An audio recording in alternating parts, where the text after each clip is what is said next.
Hello, and it looks like we're live. And it's so far, it's myself and Deli kicking it here on stream. Well, I'm decided to play more Factory today, Deli. I've gotten back to Addicted, and I figured Baldur's Gate will draw my attention too much, and I'll want to play that instead of talking. Hello, stream. I understand the whole like have brain like auto run and just don't have to sit here and focus on important decisions. Yep, that's got to be how you're kind of getting with some of your Path of Exile play now. Very much. Like I just either put something on my like second monitor or I do some chitty chatty and it's just like it's kind of like a white noise or background noise or people preferring ASMR or whatever they want to listen to when trying to fall asleep. It's kind of like that, except for like, you know, Keeping your hands busy, and yeah, I am very much someone that I tend to be able to converse much better when I have something I'm doing. Even if it's just like washing dishes or drinking a cup of coffee. If my hands have the ability to fidget, I am more likely to be able to converse. Okay, first I'm going to start with praising one of our factory workers. Sunp/Emily is freaking incredible. She has taken the time to build a massive railroad road system across most of the planet so far. She's taken the time to interconnect all the factories we already have running to get it to line up. Like, it's incredible, the train system and road system that she is making. I would have never considered doing this. This is why I really love playing with other people, because you never know what amazing things someone else is going to come up with that you might not think of.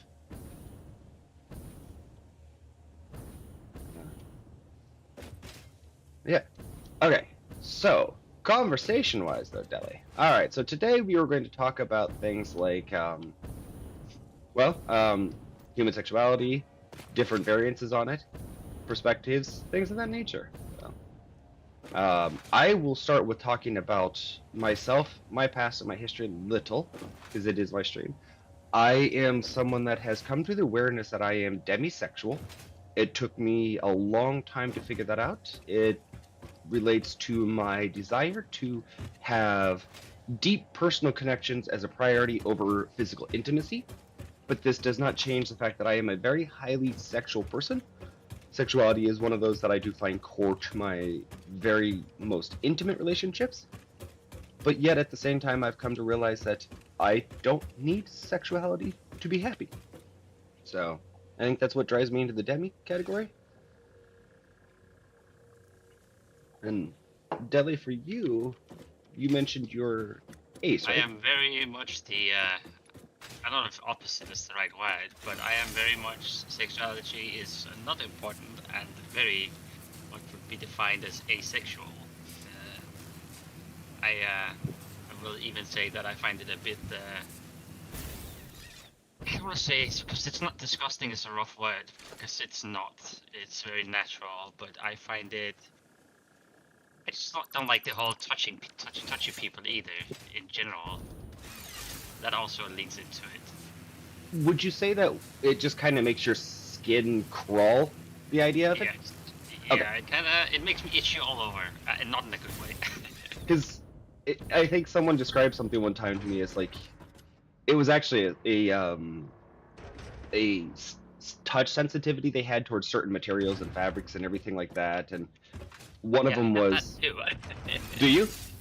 Yeah, And yeah. it's, There's even it's so bad that there's something like paper, cardboard, untreated wood. If my fingers touch that, the he gets so dry that he start bleeding. oh Like, wow, it's not even like over exaggerated. Like if I have to like lift open like a, if I receive like a package, I have to wear gloves to open it. that's a I do have some heavy steroid cream to in case I do touch something like that to make my fingers heal. It's crazy. I can absolutely see where if you have that kind of sensitivity to so many things, where your skin probably would not enjoy a lot of other touch too. Yeah. The other person that I mentioned, they're on the A spectrum as well, but they're more of they accept physical touch, but they don't want deeper intimacy because the feeling of moisture to them is just makes them skeeve out. And they've talked about how it is even for them. There's a difficulty with showering and certain things like that at times too for them. They can't go swimming because the touch of wet material on them makes them want to throw up. So the idea of swimming to them is just gross. And I was like, oh, I had never ever considered the idea that someone might have a sensitivity or a certain thing with so much that they couldn't even go swimming. So, you know, that right there leads into the aspect of like, everybody is so unique in this world of what we can and can't do and what we do and don't enjoy, that I think one of the bigger shockers I've had over my years of growing in adult and sexuality and just being a human is how many people I've met that have struggled to be able to accept that someone else's sexuality might be different than theirs. Like that, if we're not that standard, everybody likes sex, then we must be broken in some way. And that's so wrong. I agree. Like, we are not, like, the idea about having this, I'm gonna just call it like the Hollywood or like movie / book kind of perception of this is how it's supposed to be, is it's a bit scary, because I have spent so many years learning to try to and somewhat accept who I am, and like it's okay to be me, which is very difficult. But I agree that the whole like leaning into a box that society thinks we should be makes us, not normal, where it's like we're all unique in our own way. Absolutely, Deli. That's a really good way of putting it, because the idea that we should fit, that was something that I know that myself struggled with the longest time, was with sexuality. I thought, well, I am a heterosexual male, I should want these things that I'm being shown and told on TV. I should want these things. This is there's something must be wrong with me as an individual if I don't want them. And it's really where I've come to realize, and for anyone that's new to the stream that hasn't been watching before, doesn't know, Deli is not American. He's over in Europe, so we get a lovely European perspective. And here in America, the struggle and difficulty I've seen with men being able to express sexuality and be able to express and be comfortable with who they are has been painful to watch, because it's down to the fact that so many men I've talked to in the United States that aren't even comfortable with sharing what their actual physical attractors are, because they feel like there might be something wrong with them.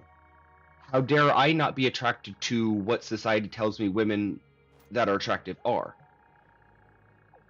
I had friends that, as a male that I've talked to, they're like, I honestly like kind of tomboys, but I am afraid to really kind of say that, because growing up in high school, mentioning that he likes tomboys, everyone's like, oh, you like men now, you like men, you must be gay, you like men, and he then got terrified to ever really express who he was and what his interest was.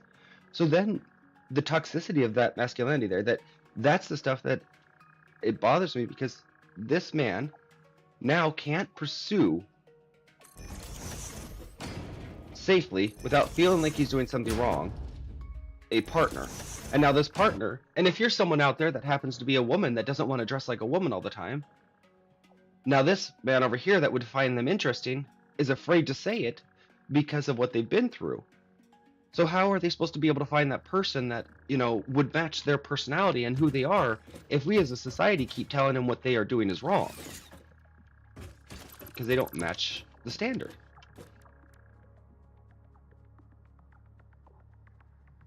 Becomes an evil like circle or cycle, and we never really get anywhere. So I think talks like these are very important. Yeah, it was disturbing, and this is something that I admit that in my innocence of my growing up, and I do admit the innocence of it is one of my traumas is that I was highly isolated from this world to the point that I don't think I really had interaction with other people on a regular basis until I was probably close to 14 years old. First time I really made a friend in my life was when I was 15 years old. Up until then, I had one person in my life that I considered a friend, but they were someone I never saw. His father hated me, so I never got to hang out with him. He would do everything he could to make sure that I never saw his son, because he had a bias against my family from what they did in the past. So it really was the case that I didn't get to see my friend. And it was about 14 years old when I finally got into a high school and I started being able to be stable enough that I actually made some friends. And it was very limited, and ever since then it's kind of been that growing experience. And it was shocking to me the degree of this and the lack of communication. And even as I got into adult life, and one of the things I fully admit that I'm in the kink scene. I'm polyamorous, I'm kinky. When Dele mentions that we're probably about as far opposite of each other as possible, he's right. There's probably nothing sexual that Dele would ever want to touch, and there's probably not much sexually that I wouldn't touch. But that's another fun thing, right? Like, we are opposite in so many ways, yet two opposites can still sit down, be friendly, have good chats, and have good times. It doesn't have to be we don't have to be mean to each other, or, you know, there's nothing dangerous, like, or scary about being different. You don't have to, you know, as it is in high school where you like bully people for being different. Well, some people, I'm not saying everybody does, but a lot of people are exposed to bullying because they're different, but you don't have to be mean to each other. We can still be caring and loving even though we're different. Exactly. And it's those differences, and I really, it sounds cheesy and corny and cliche to say those differences what makes the world truly a beautiful place, but really is what makes this world a beautiful place. One of my best friends is, she and I are, though we share similarities in sexuality and everything, she's someone that helped me discover the demi part of myself through conversation and everything, and realized with talking to her that it was the case that her and I are people that both could share sexuality and not make it into a relationship. We both share many things. We both share many things that we enjoy sexually. We're friends. We've talked about sexuality. And so we are aware of what each other like. But when it comes to real life things, we're the opposite. I am someone that loves the travel. I mean, loves the destination. I want to stay at the destination. I don't want to keep moving. When I get to my destination, that's great. She is the person that loves the travel between the destinations. I love winter. She loves summer. I am a night person. She's a day person. I like my indoors and gaming. She wants to be outdoors and camping. There was no way, no matter how much we are alike and how much we enjoy each other, and our core features of things like we believe in the same values. We believe that we need to make a better world. We believe that, you know, against racism and against sexism and against, you know, those core things that we believe in and making a better world, we agree on. But her day-to-day life doesn't match mine at all. Not at all. So to me, then, I look at it and go, well, then why would I want to date her if we're not going to get along? Just because we could have great, amazing sex doesn't mean that we're going to be good together. And I've come across so many people like, well, yeah, but, you know, you'll have great sex. And I'm like, but everything else about us is opposite. Why would that be fun? Nothing about that sounds great. And I've had too many people in my life that, you know, and they're no longer in my life. Those that thought that way, I've removed from my life because they don't do myself or anyone any good. But their thought process of like, yeah, but you could have sex. And I'm like, but then every moment outside that, we'd be miserable because we don't share anything at all. What fun would that be? And, you know, when it comes to the opposites, that's where I really do make that statement. The opposites make the best, because your perspective on life, Deli, is going to be different than mine. And without that, I would never have that perspective. I wouldn't know it. I wouldn't even think about it. Hell. No, and when it comes to with I don't want to backtrack, but when it comes to like yours upbringing being isolated-ish, I'm also in the opposite direction where I don't say I wanted to be isolated, but like oh, that's gonna be a very long explanation. We're gonna skip that. No, I'm no. gonna say We have that time, Deli. We have plenty of time. Please explain. I don't want to say forced because it sounds like so bad, but my parents didn't know any better in terms of like a diagnosis of like being I know it's called autism now, but back then it was diagnosed as Asperger's, and that came way later in my life, and they just didn't know any better. Have a few of those mentally I guess it's called disabilities, right? Yeah. Yeah. And they just didn't know any better, so I was just like, oh, he's just a bit, you know, odd, the kid. Like, here you go out and play with your friends, or I'll arrange a play date. And where technically I come to realize later that, like, I didn't really like it, and it probably wasn't, hasn't been good for me in the long run. But I can't blame my parents or anyone for it, because, like now, speaking with mom now, she has so many regrets and is so sorry, and she feels terrible. She felt it for a long time like she was a bad mom, where tried to tell her, and you did the best you could. There was nothing mean about it. It's just there was no ill intent in it. Exactly, and I'm okay with that. I mean, it is very hard accepting who you are, be it whatever it is. I guess that also is into the sexuality part, that, you know, This it is okay to be you. It's just, oof, it's such a. I like the deep dive part, because there's so many aspects to it, and so many small factors that make a difference. And there is. Hello, Deserto.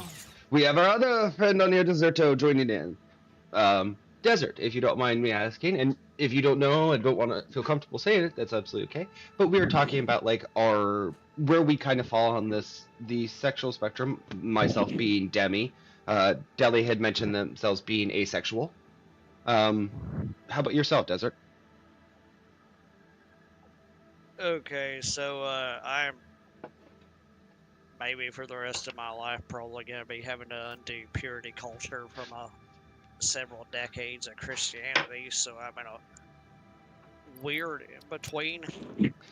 Yes, I can acknowledge that people are attractive. No, I'm not always just wanting to script them every time I see somebody.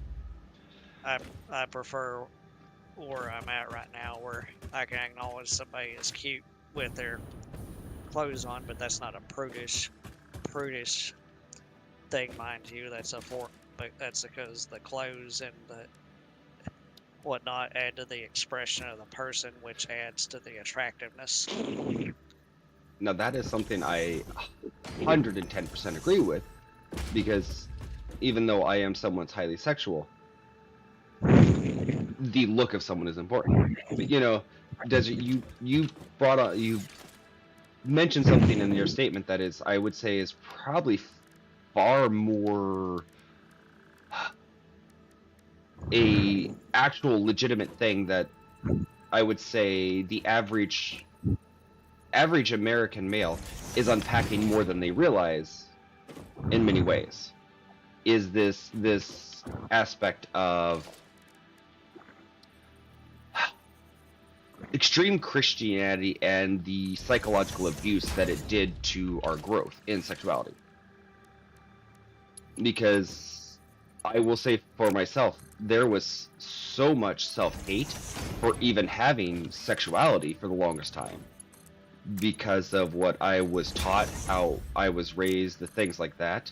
It was just this case of like, I am a sin for daring to have desires. And that definitely put me in a weird place with my sexuality, because I know when I met my ex, who ended up being, one thing I know I'll say for myself is I have also been a victim of a psychological, physical abuse relationship with a female partner. And one of the things that ended up leading to that psychological, physical abuse and everything was due to the fact that I had no idea what healthy was in sexuality, human connections, decency.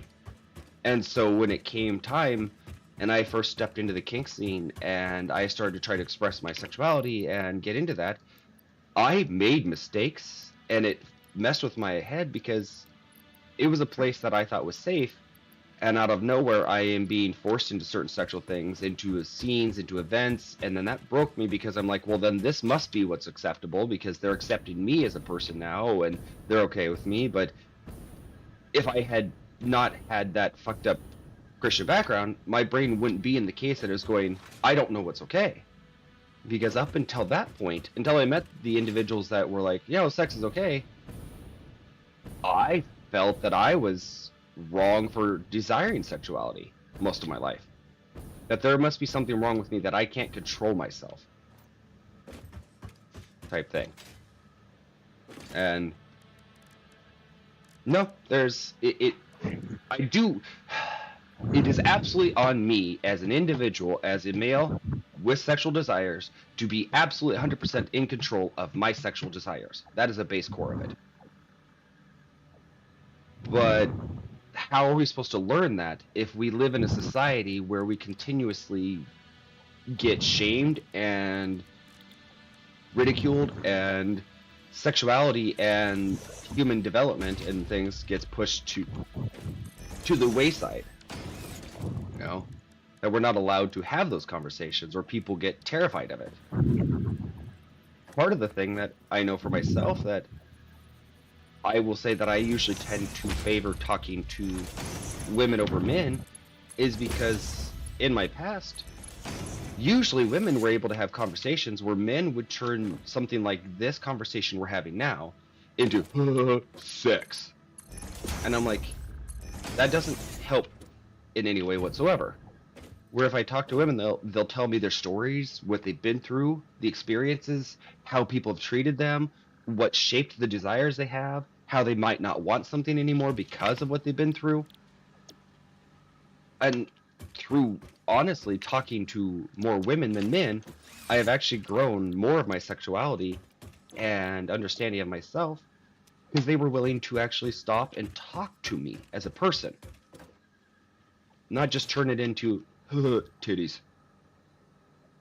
And that honestly became something really sad to me, that I couldn't find fellow heterosexual men to have a decent intellectual conversation and to grow with.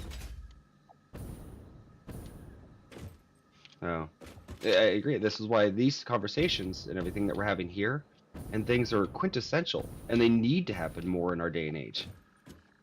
Because right now, I do feel too many men do too many horrible things, and they don't take any consequences of it, especially in the United States. One of the biggest ones to me that was the shocker was how many times that, so in my life as a heterosexual male, I have now been deemed as gay, or the newer one is I must be a trans man, because the women I talk to or people I talk to can't fathom that a heterosexual male wouldn't be initially immediately sexualizing them as a woman.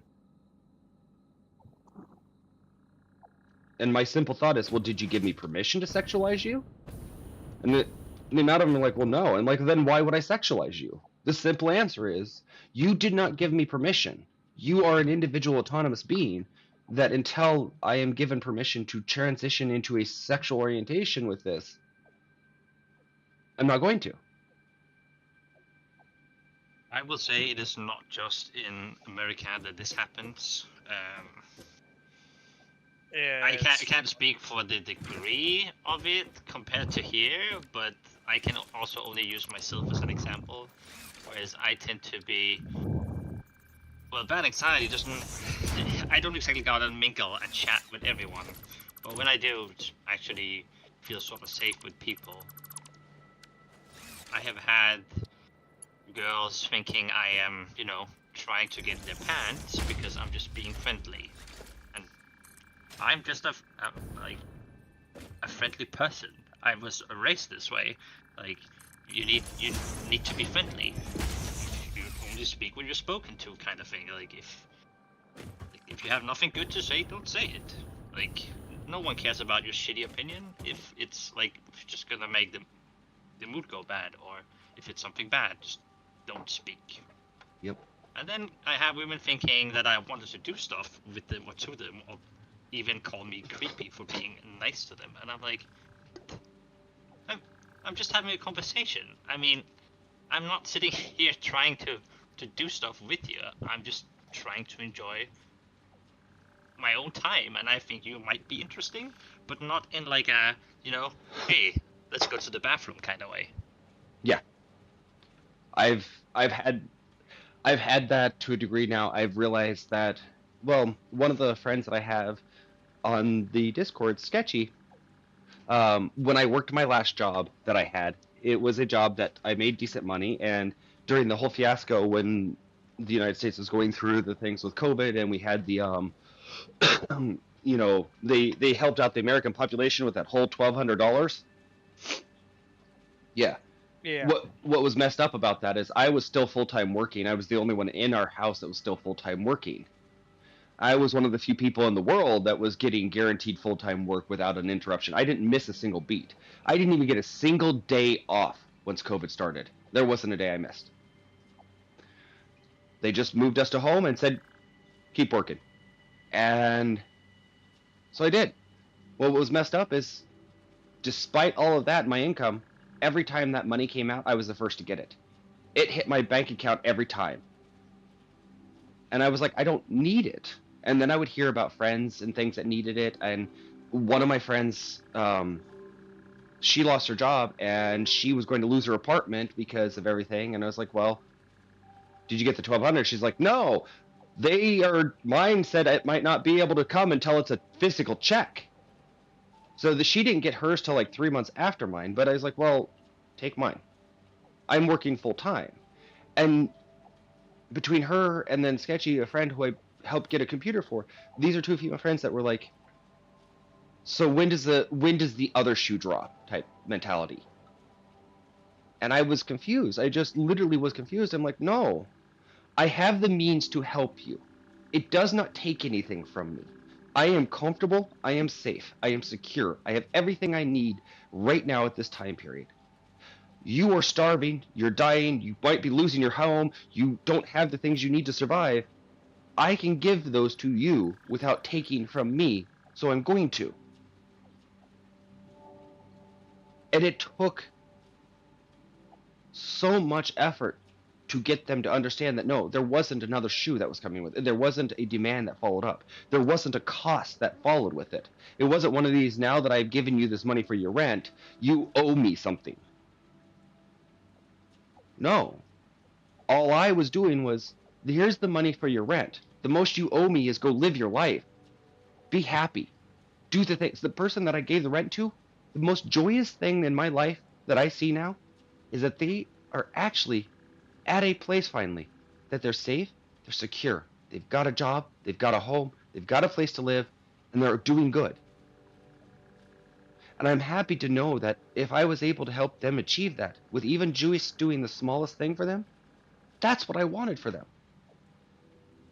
But it was disgusting to me that women could not fathom that some male would ever consider giving decency and courtesy to them without it being something that I'm going to gain for me out of.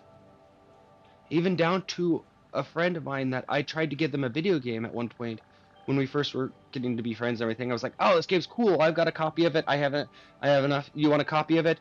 And they wouldn't take it at first because they're like, you're going to demand it and demand it. I'm like, well, no. I can't expect to play a video game with a friend if they don't own the video game.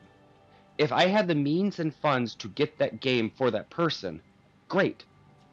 That means that if we can meet up in game, they have the opportunity. That opportunity can't be created if that game isn't in their library. Now, I don't expect them to play it with me. I would like them to. It would be fun. But yeah, that amount of things, Dele, that you mentioned where people can't imagine someone doing something decent, and especially as a male to a female, that there's this broken nature of what men have done, that we can't provide decency without people expecting it to be costly.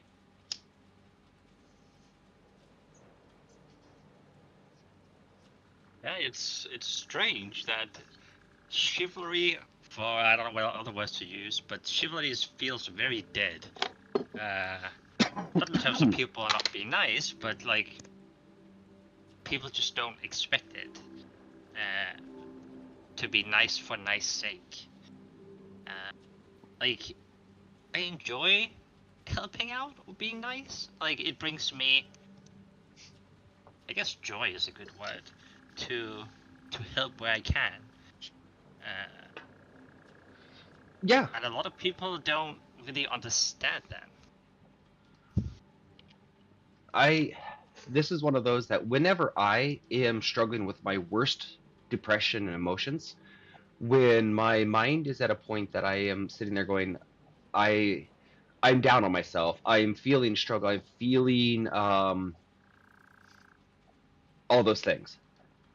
One of the best ways that I found to make myself feel better is I'm willing to go out there, and if I can do something for someone else's day that brings a bit of joy to their world, then I've done a good thing. And that makes my world feel better. That makes me feel like I have done a better job. And it makes the world feel better, makes my world feel better. So, and it's crazy that it feels like that is such a foreign thought.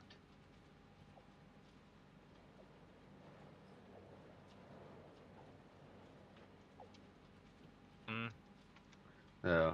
Something I would like to see people getting better at least. You don't necessarily have to be all chivalry-like, but just understand that some people do it. Yeah. Understand that it is a reality. And I don't know how to get to a point that I'm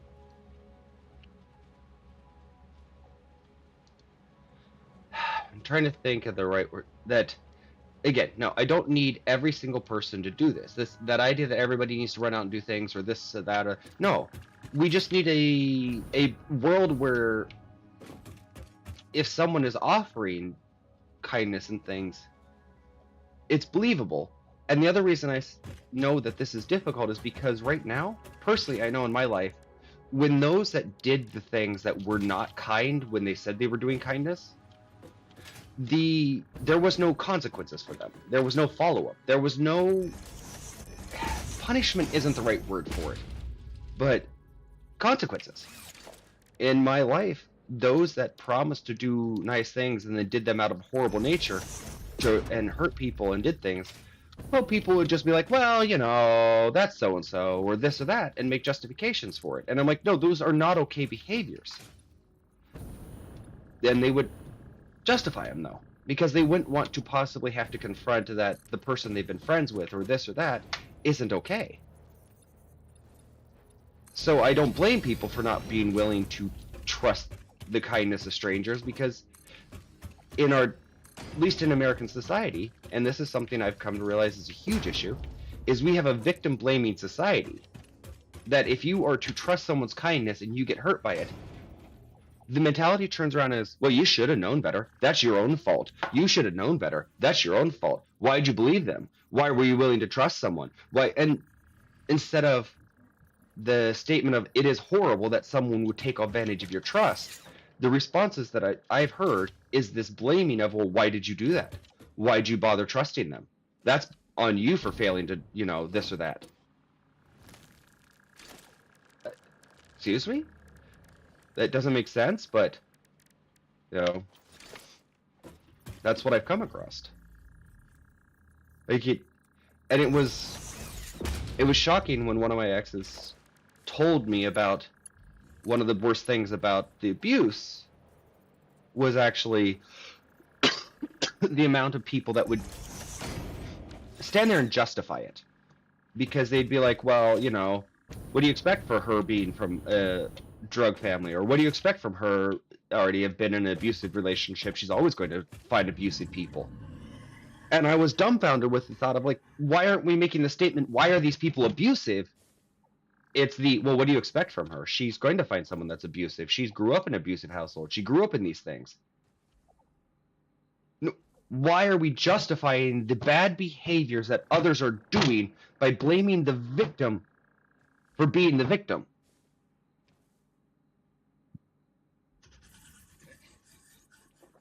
And that was sadly more often than I realized, because when it comes to the stuff in my personal life, in my last abusive relationship, when it came to it, because of that mentality and the way people were, she was able to manipulate them into thinking I was a continuous problem, no matter what.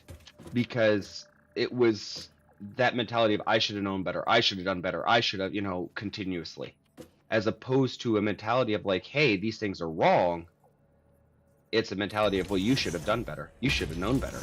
You're failing for have not known or done the things that no one ever talked to or told you or shared with you. I'm like, how are we supposed to then grow these things if no one talks about them or shares them? No.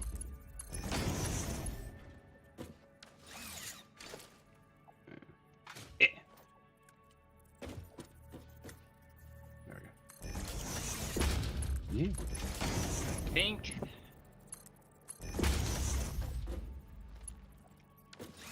What do I think? Yeah, that.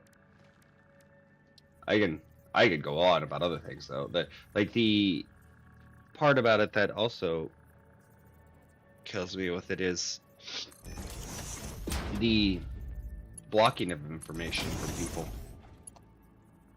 Is one of the. I feel like all this is a very good conversation, but what interests me is actually the lack of, I don't want to say platform, but the lack of places to get this sort of talk or information is very limited. Right? Where do people go for these things? And I think this is a good starting point, that people just get their eyes open. Like, it has to start somewhere, right? But if you had to go out and like talk about these things in the, let's call it, real world, like, where does one go? Well, and here's something that I will take it even one step further, Dele, that has been interesting in my life. It's kind of scary to talk about these things because, in my experience, when I discuss these things and started to get more serious and just have the conversations, these are the things that end up driving me out of friends groups.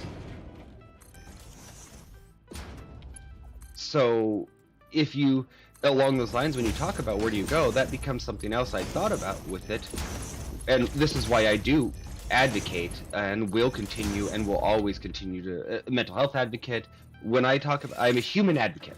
I'm not male, female, trans, nothing. Does not matter on sexual orientation, gender, race, anything like that. I believe in the rights of humanity. We as humans have the rights to be ourselves, and as long as we're not trying to take from others to be who we are, then we're not hurting anyone, and that's fine. And that's really what the base of my concept was, and that's why I do this channel, Dele. And because I tried to speak on social media, and I got silenced. And that's the part that I've decided to step away from social media, because I would try to talk about things I've been through, my life, the experiences, and they're not allowed. So you're right. How do we find a spot to really share this information if it keeps not being allowed? And then how do we share it if so many, the worst offenders are the ones that want to shut the conversation down, so they become the ones that will forcibly ostracize people once you start having these conversations.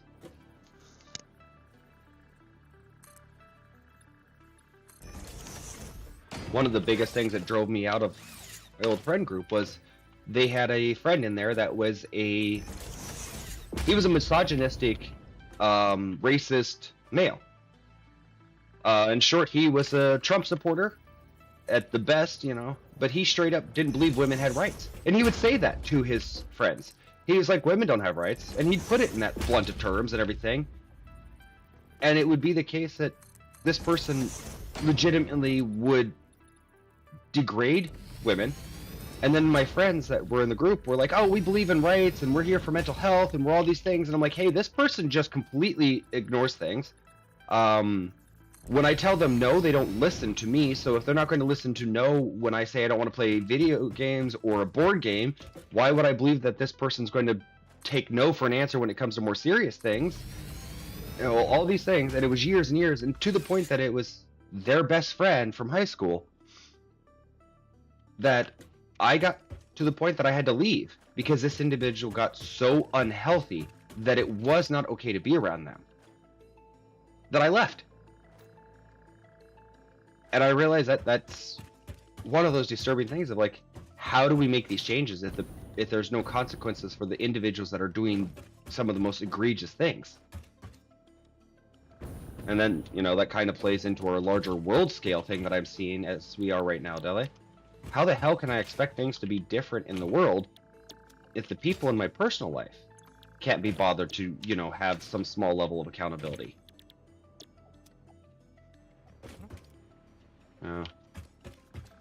Yeah.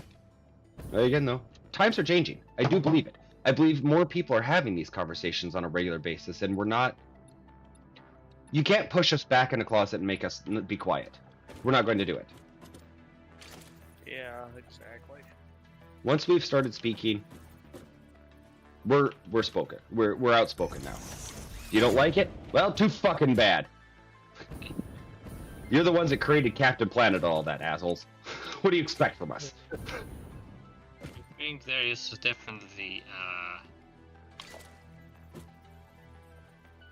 a large amount of people starting to being okay-ish with at least maybe not fully talking about it, but like at least mentioning or just talking with some close friends / family about some of these things. Baby steps is better than no steps. Yep. And that's... The funny thing is, I think we've made more than baby steps, and that's kind of what scares certain groups, is that we have large groups of people out there now having conversations. We have... One of the things that I had happen that was amazing to me was I joke but don't joke at the same time that I did not get enough hugs as a kid. And I mean it fully, though.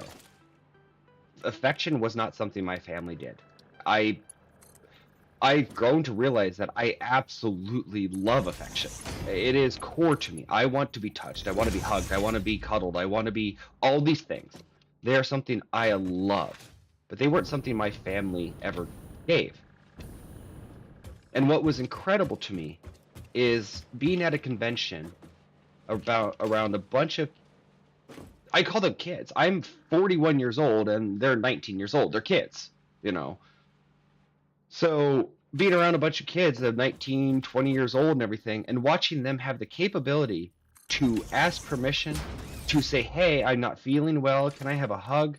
And to watch people not go, oh, pussy, to actually go, oh, yeah, let me give you a hug.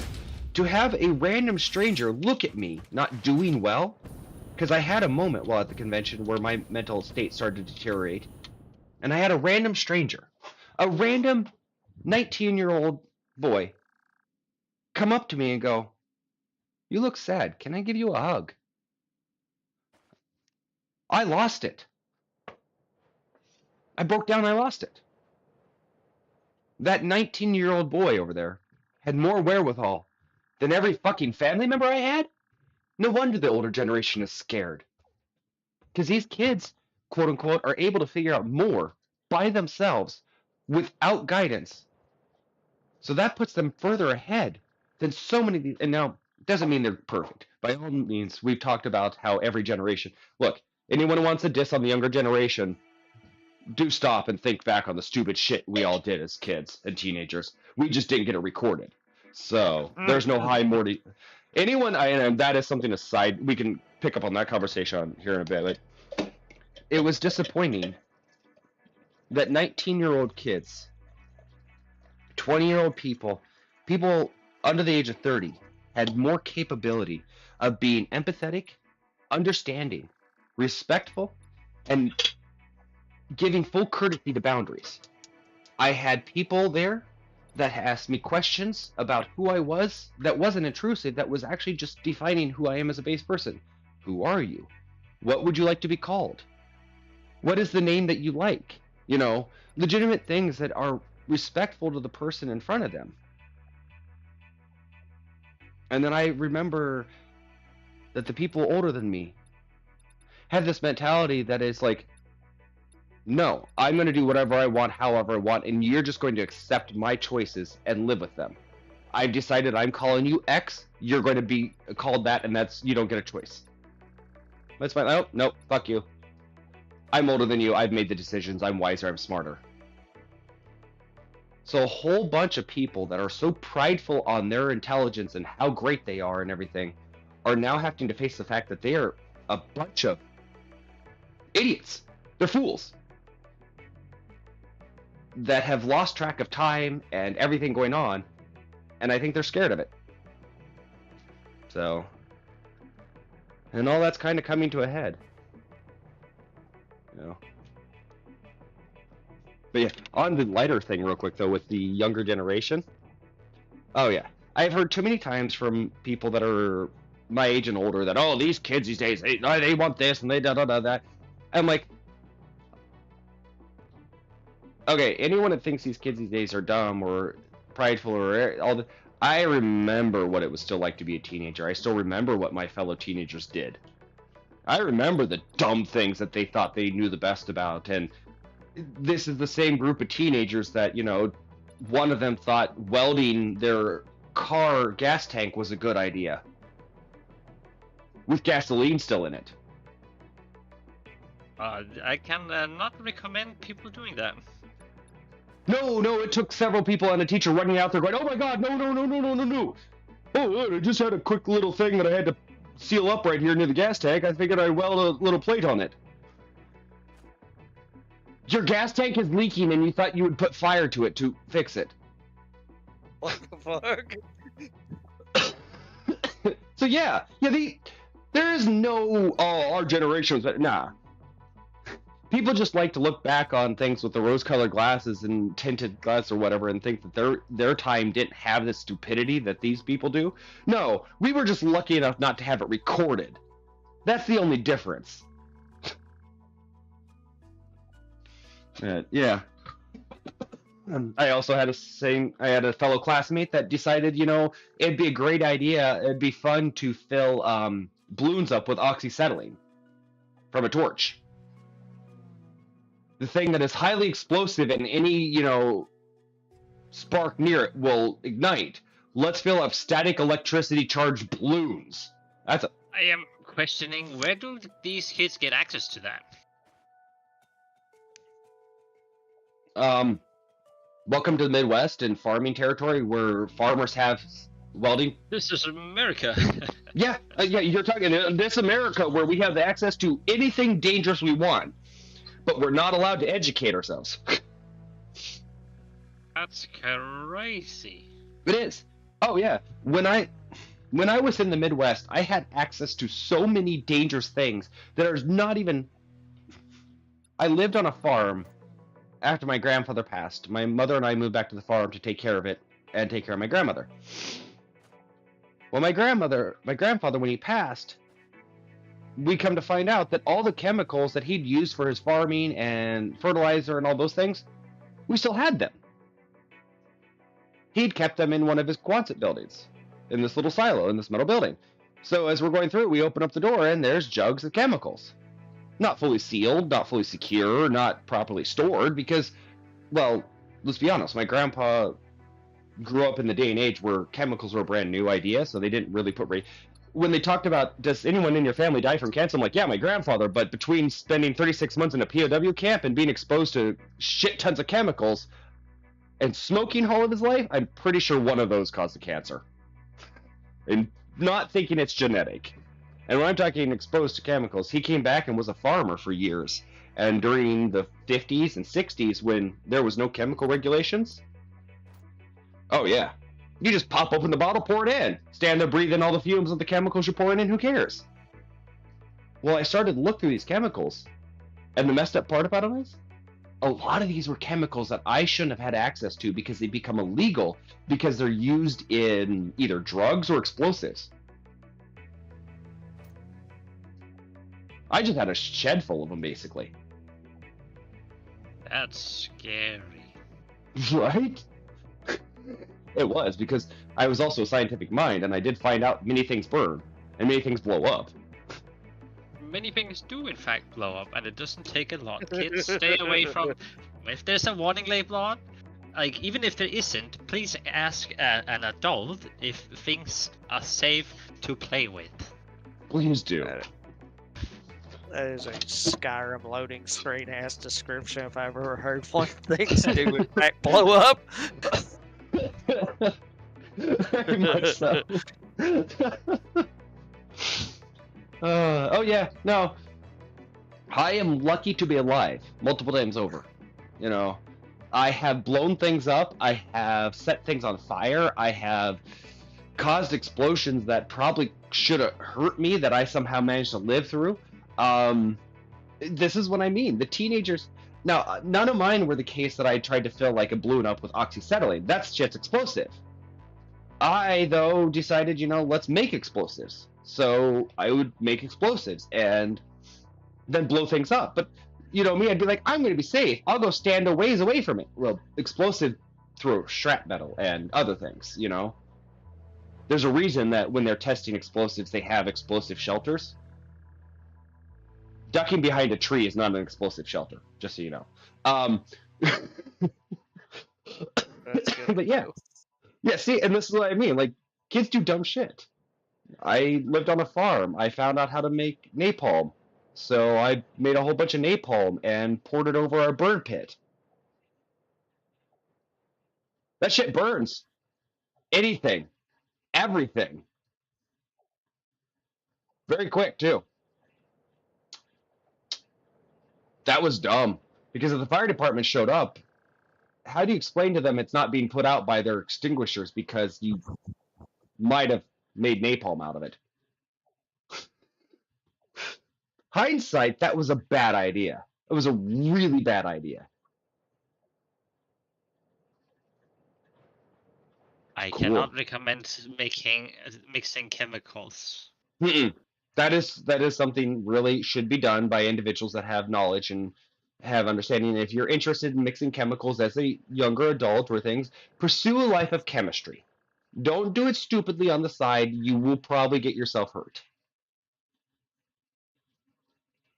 There are several things that if you mix them together become very toxic fumes, and the only reason I did not breathe in certain toxic fumes and die from them is because I was in the middle of the woods. Had I decided to mix those in any indoor place, I would have suffocated and died or things like that from them. I happen to be alive by pure fucking dumb luck at times.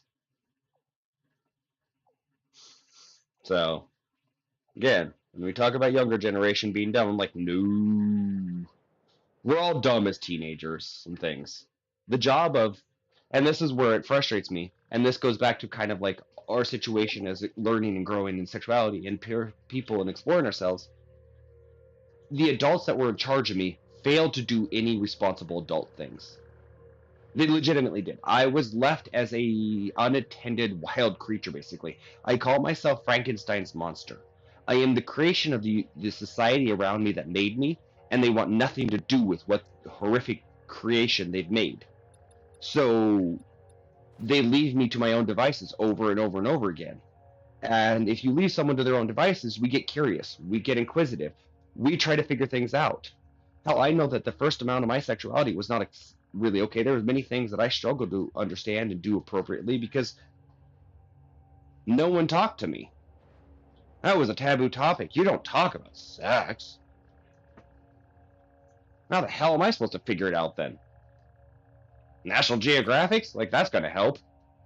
Accidentally stumbling across my father's porn stash? That's a real good way to learn about sex.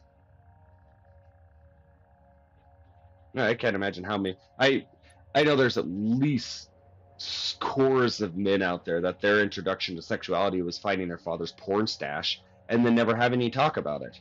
So to them, that's sex, is porn.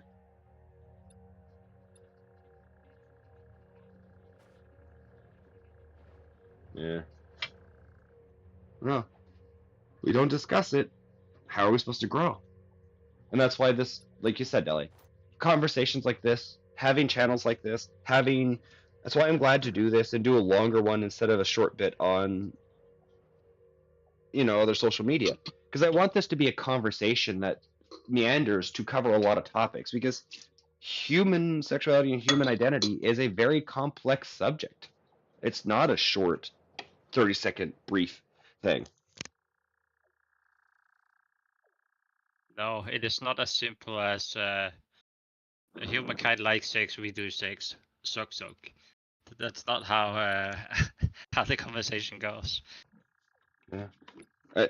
Desert, I know for you, you mentioned the sexuality thing with the religious aspect because you're down in, the southern part of the United States, which is a highly fucking bigoted religious area. And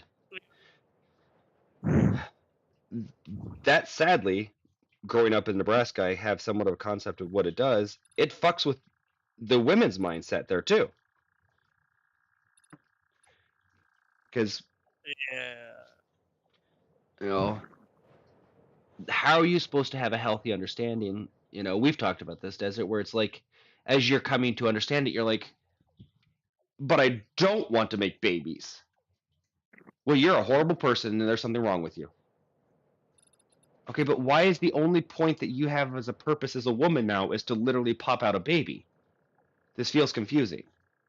You have more value than that, and I'm trying to value you as a person, and you're telling me I'm wrong for not wanting to baby you. Put a baby in you.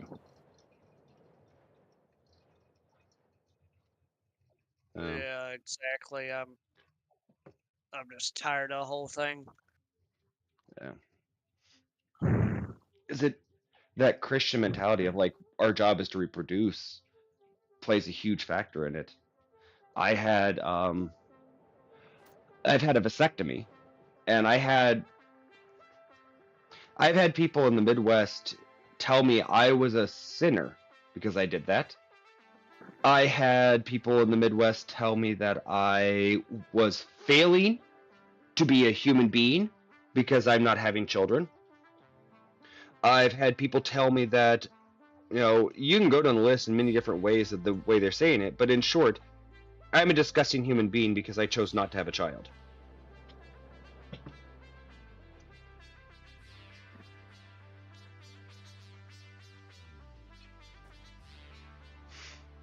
We don't really have that the same way here, at least. There's a lot of people that don't understand. Well, maybe. Yeah, I'm gonna use the word don't understand why one wouldn't choose to have kids, but there's no real, maybe not hate, but let's use hate. There's no hate for people that doesn't want to have kids.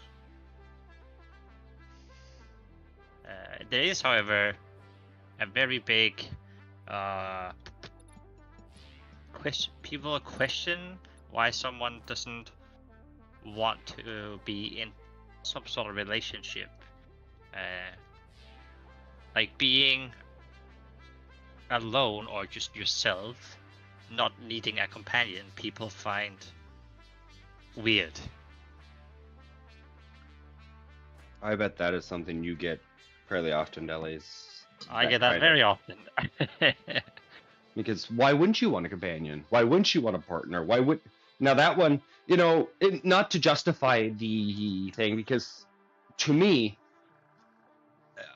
I'm one.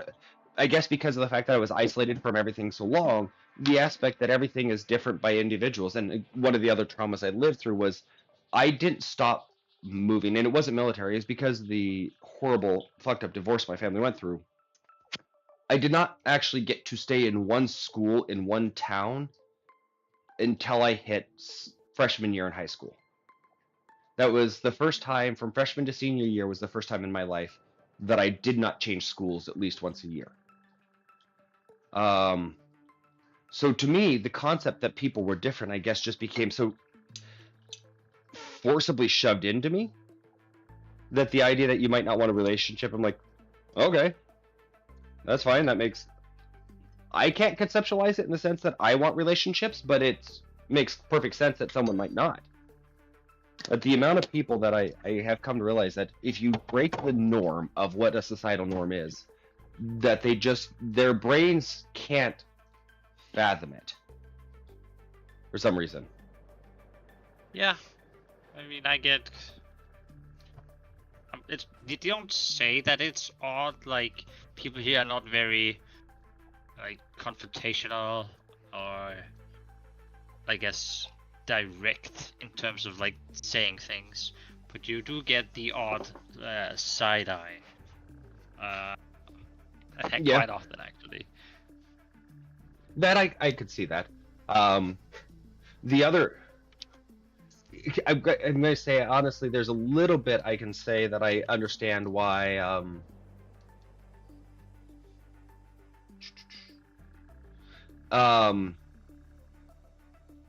With the not fully understanding why you wouldn't want to have a child there, you know, and this isn't like anything like against those that just don't want children. Here in America, I absolutely understand where people are like, no, I'm not having a child. Because we're so fucked up in this country that health insurance and medical, hell, if anyone hasn't been, you've had to be under a rock to have not seen the whole fiasco with the, you know, Brian Thompson and the whole thing with like Luigi and all that in the last few months. You just, yeah. Our medical here is disgusting. It's also a matter of being able to afford having a child. Like, of course, you can't like accidents, I guess. Like, it can happen that you get pregnant as a couple, or even as a single parent. Like, anyway, just get pregnant in general. Like, it happens. Mm-hmm. But getting pregnant by choice is very expensive. So I do understand some people in America not opting for children, because it's like as much joy as a child can bring, as much frustration all that comes with this child can, like, I don't want to say ruin your life, but it can be very taxing on your daily existence. It can dictate your life. It can absolutely Definitely. 100% dictate your life, and it should. And that's the part about it. I'm like, I don't think people should give up their identity when they become a parent, but part of your identity becomes being a parent. You're not giving up who you are. You have to add that as a facet on top of it. I'm still a nerd, I'm still a gamer, I'm still an outdoor enthusiast, but I am a parenting outdoor enthusiast. I'm a gaming parent. Because that means that you're still identifying yourself while being a parent. But in your country, Let's also Deli, add that to, before we continue, let's add that, that's same thing you just said, add that to relationships too. oh yeah, Don't make the relationship your identity, right? 100%. Oh my God, yes, thank you, Deli. Thank you for stating that. That is 100% accurate. Because the amount of people that I have met, that this goes back to when I'm talking about Tiger Lily and my friendship with her and everything. Though we may get along sexually, one of us would have to change our personality to be in a relationship with each other. So what good would it be? Because then you're not yourself, you are living for that other person. And the difference being, as a partnership and a relationship, we should integrate our worlds together. Being a parent, though, that is the aspect of taking on the responsibility of going, you know what? I am going to help this human being to become a full-fledged functional human being. You know? Because the amount of parents that I know that can't get over the fact of like, oh, well, I'm nerdy. Well, your kid may not be nerdy at all. Your kid may love outdoors. Your kid may want to be a cheerleader. And you absolutely can't stand them, but are you going to be an asshole and tell the kid that they can't be a cheerleader because you don't like cheerleaders? Or are you going to allow that kid to actually end up having a personality of their own? And I have found that many times people that can't let their kids have their own personality are the same people that, oddly enough, don't let their partners have their own personality. Yeah, sorry, I just I wanted to put that in because I have sadly, well, maybe not sadly, but I have been in that situation as a wee lad, becoming not two individuals enjoying life together, which is what I think a relationship should be. And instead we merged into this one being, which looking back at it, was not very healthy and not good for any of us. But that was just how it was. That's what happened to myself in the relationship with Cammy. Is that, and I guess I don't give a shit if people know that's my ex-abusive partner's name. But gets hard not to mention the name when you're just so used to calling him. But it was a case that I lost who I was, and it became more about us as a couple and less about us as individuals. And that thing there is what caused me to lose myself and allow her to start dictating who I was and what I liked and what I did and what I didn't do. And because the part of it was, some of it, yeah, I did like. Some of it was stuff that I enjoyed. We did share certain things to beginning with, but it very quickly became, I didn't have a personality. It was, this is the relationship. And I was like, that's not how this should go. I think something's off here. And but when it comes to it, I have found that, pardon me, my oldest sister is one of those. She's not someone that can accept someone's personality as who they are. She doesn't accept her own personality, though. She is someone that can't stand herself. She can't stand who she is, whether she believes it or not. She is someone that tries to change to fit society. She is the perfect student. She is the perfect wife. She is the perfect mother. But are you the perfect mother if you're only following societal's perfect standards? You know? I'm making sure to check off the boxes of the things that I'm told that I should be doing as society says I should be doing it. But are you really then being yourself? Are you giving yourself the time and energy and credit you deserve to be? Or are you then more concerned about making sure that you are matching society's view? And if that's the case of what you're doing as a person, then how can you really accept someone else's personal identity if you can't accept your own?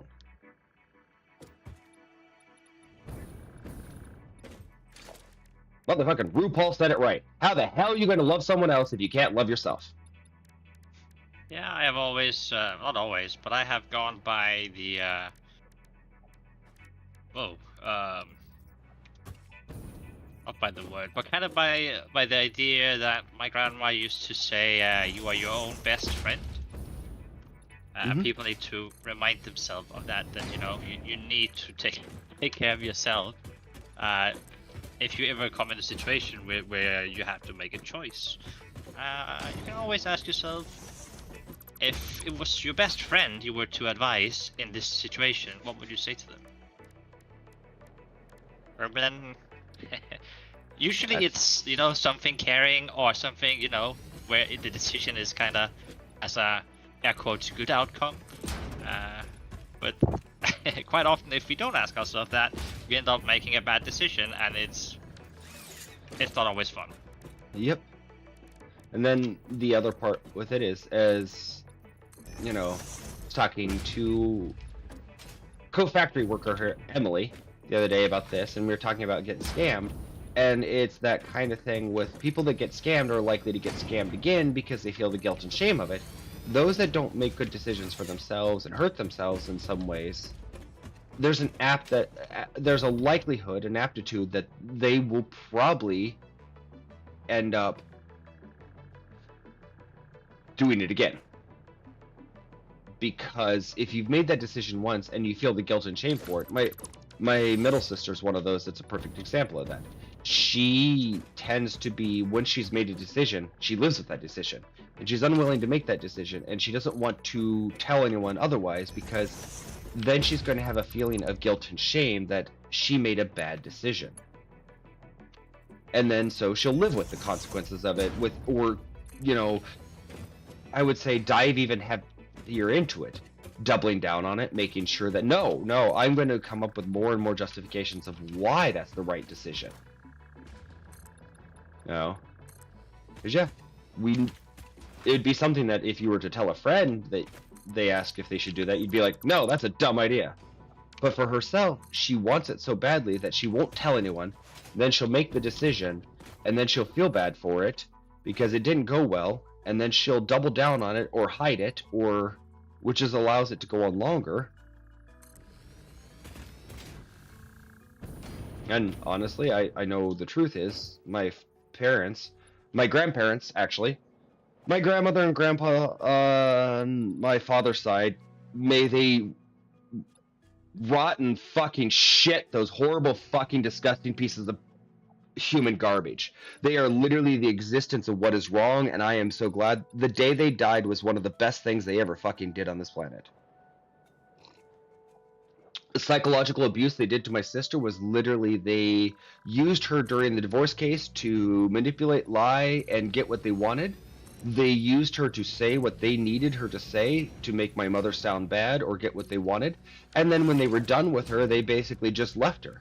And the way they used her was they would buy her gifts, they would take her out to eat, they would treat her special. She was the golden child. As long as she performed as they wanted, she got what she wanted. And then when they were done with her, they were just done with her. And then she was the problem child. Then every time she caused problems, it was worse, and she was the worst, and she was the problem, and she was issues, and yeah. So no wonder she's terrified of talking to anyone. She needs therapy. She really needs therapy. And we can also just add to the we talked about like admitting or being. Did you use the word scammed or like being scammed? Yeah. Yeah. Like I can't remember where the quote is from, but it is easier to fool people than it is to convince someone that they have been fooled. Mm-hmm. It's way easier. Oh, that's a good statement. That is a really good statement. Because it's very true. No one wants to be wrong, right? Well, and the part that's the most, I would say the most disgusting about it all is you don't want to believe that your belief in people brought you a downfalling. I stayed with my ex so much longer because I didn't want to believe that I made a mistake. That I was wrong about her. That I couldn't have been wrong. That there's no way that... Yep. That's a good way of putting it, LA. Yeah. Yeah, and I am.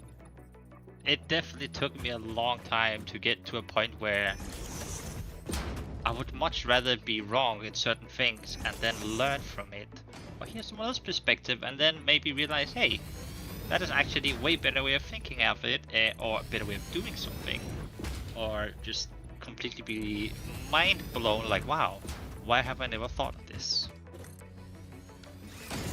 It may be, you know, well, playing Satisfactory, this gives a physical example of that. the train system that Emily has set up in here, it's incredible. The design things that Emily is coming up with, my mind couldn't have ever even conceptualized. Like, out in the distance, there's this twist tower thing, this water tower that she designed that makes it look like this amazing, cool spiral of the pipes going down and gives it this really cool alien look and everything. And I'm like, that is so cool. I would have never thought of that. I would have never even conceptualized that. So Emily right there has created something that my mind would have never even come up with. So when it comes to real world stuff and things, like you said, other things, perspectives of what someone's been through, what we've lived through, like you said, Ellie, we share. What's interesting is, as we've talked in the past, you and I share baseline of similar mental health with with the complex PTSD from childhood trauma, from how it has affected the way we, interact with society, the things of this nature. It's similar. And by talking to you and discussing it, it has helped me to have a better understanding of myself, to have a better perspective of things are okay. Things are fine. Because I'm not insane. I'm not crazy. It's not made up in my mind, that type of stuff. Yeah, it's definitely important to try not to, maybe not, yeah, well, try and understand or just get the feeling of knowing that, like, you are not alone with this emotion or feeling, or you're just not alone at all, because there are definitely people that have tried or been through, maybe not the exact same thing, but something similar where some of it they can relate to. And that, which is important to not feel alone in the world with this issue, because that is very, very heavy on your shoulders. It very much is. And one of the things that was, I would say, difficult for myself, and I don't like using the words comparing trauma. That is not something I ever agree with. And I tried to come up with a way to define things, because it's not comparing. There is heaviness levels of damage that will change the depth of effect something has on us. A dog bite is a dog bite. Now, how it's handled afterwards, how much it tore the flesh. A dog bite is a good one as an example, because anyone can have trauma around a dog bite, and anyone could become afraid of dogs because of a dog bite. It could be as simple as a dog biting you on the hand, and now you're afraid of dogs because of that, all the way up to the fact of somebody being mauled by a dog. Now, with the physical example of that, it's interesting how people can conceptualize it like, oh, someone that has had half of their face ripped off and everything and was dragged around by a horribly nasty dog and almost died, people can understand and sympathize how that level of trauma could impact them. Versus someone that just had their hand bit. Now, if you were to apply those things to non-conceptualizable things like a dog bite, things that people don't have on a daily basis, we're talking physical abuse, psychological abuse, neglect, abandonment, the lack of basic needs as a human being, as a child, all the way up to grapes, because unfortunately in America we can't say certain words because it's outlawed, because that way these people can get away with it. I hate that. I hate that I can't say that word. And I'm going to go on a small tangent on my own stream here for a moment, in a side thing here. Put a pin in the conversation we're in. I realized we as a country were fucked in our freedom. We were fucked as people when certain things that are realities in this world, that are horrible atrocities, like grape, can't be used a real word. And the justifications for it are, well, somebody could be threatening, or that's a violent term, or it's a reality. And the only people that are being punished for it and consequences of it are the ones that literally are the victims. Because the people that would, if someone wants to come out and say that they did that to someone, if they want to put it on video and they want to record it, if they want to threaten someone with that live, then fine, we have it on video. Punish the individual that's saying the wrong thing. Don't ban the whole fucking word. I realized very young and a long time ago that banning a fucking word just means that we are going to allow the people that perpetuate that horrible action to have the freedom to do it as long as they want, because we can't say that fucking thing.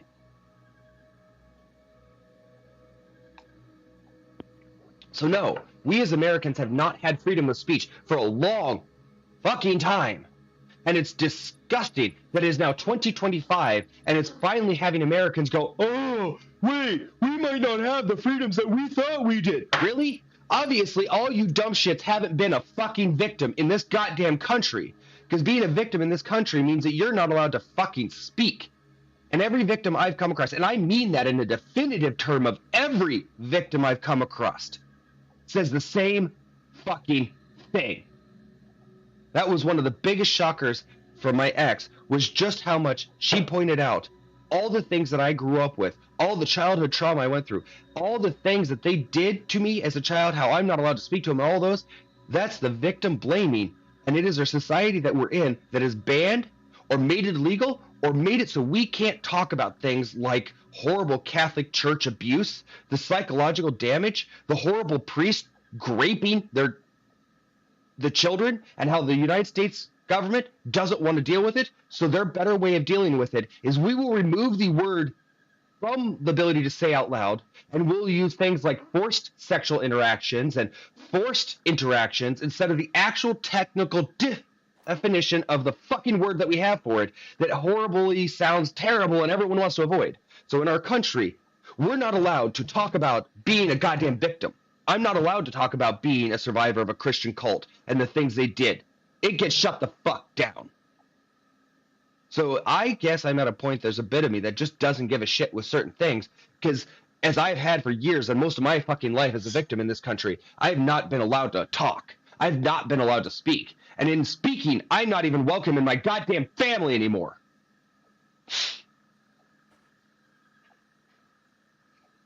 So no, we haven't had freedoms in this country for a long time, Deli, and it's scary as shit. And I'm watching the final results of it come to a head, and I don't know where the fuck we're going to go with it. Anyways. Yeah, we had this talk off stream a few days ago, just for anyone watching catching up. Yeah. That America, in my opinion, and in other people's opinions, have been fed the lie that you have freedom of speech, which you definitely, well, then what is the definition of freedom to speech, right? That's like a whole other thing. But compared to here, you definitely do not have freedom to speech. It is definitely, I'm gonna straight up call it a lie, because it is nothing compared to there's things you can't say.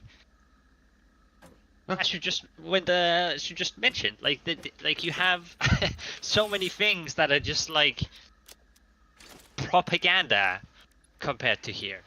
I mean, you have news outlets that straight up tells lies for the updated audience, and the so-called 50% of Greenland wants to be part of the US. Who the fuck pulled that out of the ass? Well, I have family there. I know for a fact that there are maybe one or two people that be like, hey, that could be fun, but they're not serious about it. There's no people in Greenland that wants to be part of the US. And those videos you've seen, I think you need to know what paid actors means, because that interview that has went, air quotes, viral, if you see how much that video is cut, first of all, it's two young teenagers they're asking, right? And it is caught in a way where he asks, the mic goes up to his mouth, and the frame is completely cut into a new one, and it just says USA. And I'm like, I can take any interview and make it into that kind of propaganda. Like, I even have friends that are not fluffy and not tested here, but the other Americans. He came to ask me, is this really true? Because he doesn't know. Like, that is the only news he's being fed, and he's like, oh, then it must be that way. I'm like, it is not. I promise you. Yeah. It is definitely not. Oh, it is. It is really bad here. The amount of people that are unaware that our U.S. news sources actually are pure entertainment sources, that there is not an actual news outlet in the United States. All of our regulations, rules, policies, everything around it was removed late 90s, early 2000s. And this is not something I 100% know for sure. I'd have to go back and double check, but I believe they were removed around the time of 9/11. So many of the information that we got around 9/11 and everything, I don't think people realize that that was actual propaganda, not actual news. Prior to the removing of the journalism laws that we had in this country, I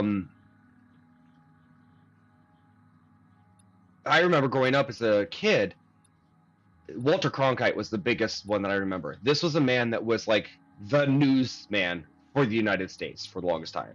You know, I'm Walter Cronkite here with 60 Minutes. And this man was the hour of current news. And it would talk about current things and it would discuss them. And I remember watching that and growing up with it and listening to it.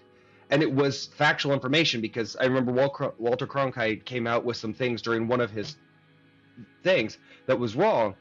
And he had to come out and give a public, broadcasted retraction of statement, ownership of non-factual information, and give the true factual information, or he would lose his journalism license.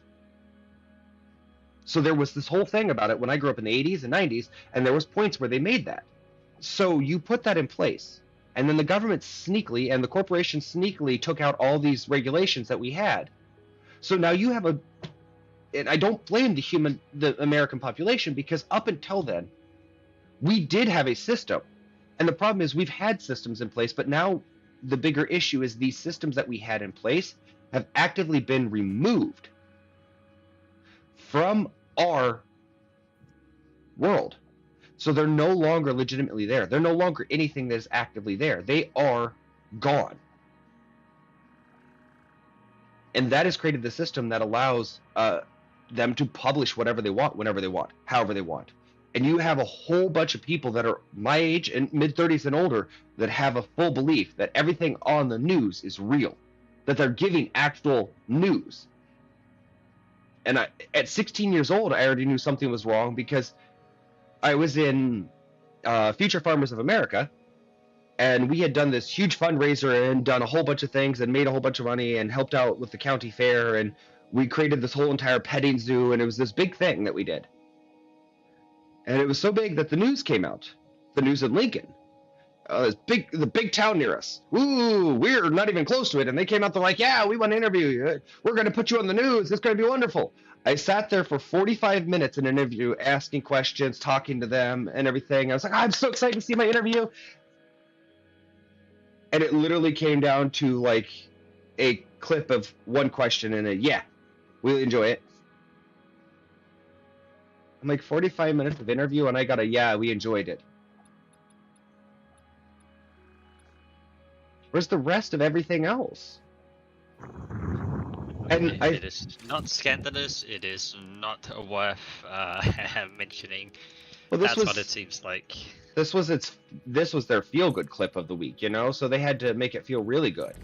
So it was everything else and all the conversation, everything we talked about. They cut out and it went down to, yeah, it was fun or something along those lines. And I think what actually crushed me more at that point, though, was the fact that I was a teenager. I was like, oh, that shouldn't be okay. That shouldn't be allowed. That's not okay. And the amount of adults around me are like, oh, well, that's how it's done. I'm like, what do you... So if you all know this is how it's done, like the amount of adults around me that would say things like, well, that's how they do that. That's how it's done. That's how, you know, it's made and everything. So I as a teenager automatically went, well, then how the fuck can you believe anything they're publishing? And that was before the journalism laws had changed. And even then I was like, but if you all know that they're taking 2-hour long interviews and clipping them down to 30 seconds, how is that the facts? And they would justify it with, well, they're summarizing what everyone says and they're conglomerating. I'm like, you're talking, and the part that would dumbfound me, and I should have realized back then what I realize now, these people that are trying to tell me how it's done are talking to the person that just had the interview, sat there for 45 minutes, did all the things, and then went, "That's not at all what I said." And then they turned around and tell me, well, they've conglomerated the conversation. I'm like, but that's not anything I said. That has nothing to do with any of the conversation or what I said. That is completely out of context.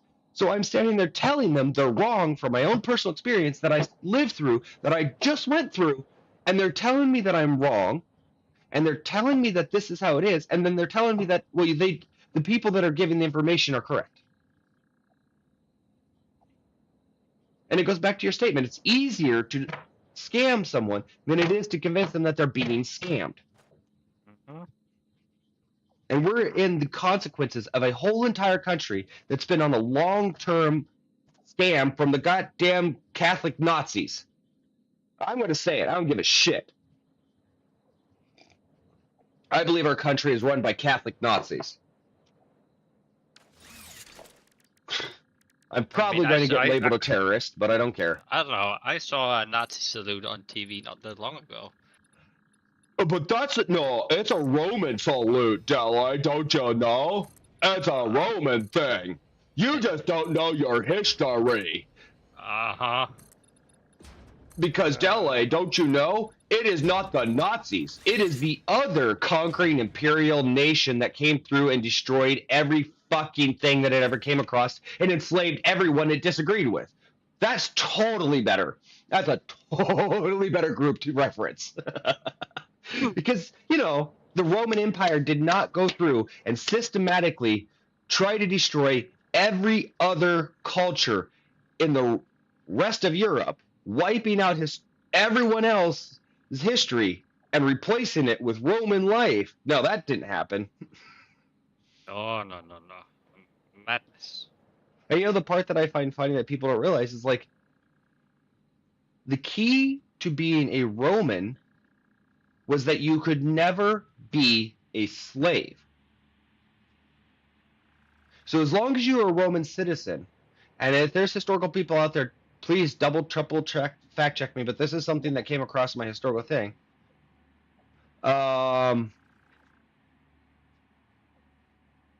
So, yes. Sorry, Emily just posted something. But so the Romans created a system that made them all feel okay with slavery because as long as you were a Roman citizen, you were deemed worthy enough to not be slaves. But anyone that was not a Roman citizen did not have the safety and protection to not be slaves. So Romans had no problem enslaving the rest of the world. Every single nationality, race, ethnicity, everything that came across, it didn't matter. Your skin tone didn't matter. So they enslaved everyone and made it deemed okay by being a Roman citizen.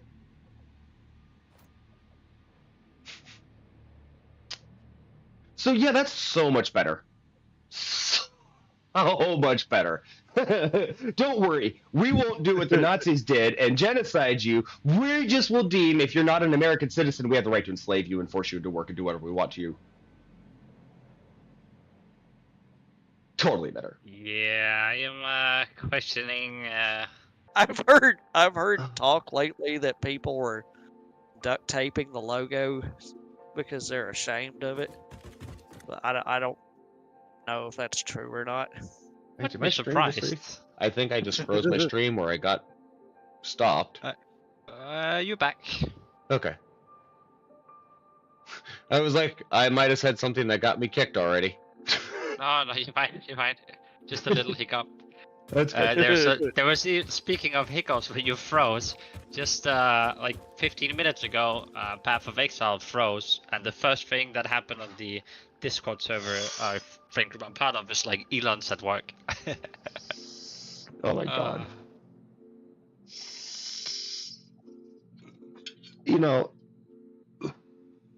This comes into the fact of like the aspect that sorry, I got sidetracked. I was going to say, actually, Emily, if you wanted to join in the live chat, you're welcome to. I don't know if you want to be live on stream. You're welcome to keep typing in game as well. So you're absolutely welcome to join us. It's more. We kind of wrapped up the one dedicated conversation that I wanted to have, and now we're in the free flow, so it's a little bit more open. So Yeah, we're just screwing around. It's It happens way too often when we are like, hey, let's talk about this, and then we get a really good talk about it, and suddenly, like, we go from east to west, and like, wait, what happened here? Not in a bad way, definitely in Yeah. a good way. no, we got the main thing I wanted to start up with because I wanted to make it very early in the stream that we talked about human sexuality, especially as a male perspective, being open about it because it's something that I feel as males do not get open enough communication about, do not share enough. And this is from the American male perspective. I don't have Desert, you are the closest person I have as a male, as an American, that I would say has any honesty in their sexuality. And yeah. go ahead. If you don't, then what's even the fucking point? Because how are you supposed to prove you're a man if you're not fucking something? Is what I've realized. I've seen so many dude bros screw themselves up doing that. It's not even funny. Yeah. Like uh, how many of these guys have children and divorces that they can't go back on because they were so desperate to get with somebody who had a particularly large bust and they didn't think twice, and now it's all gone off the deep end. What a waste.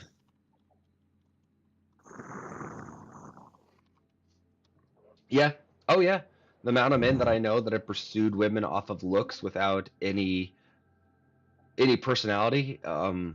Like I've had I have women in my life, and this is not like pretty women, but I have women in my life that are very attractive as friends.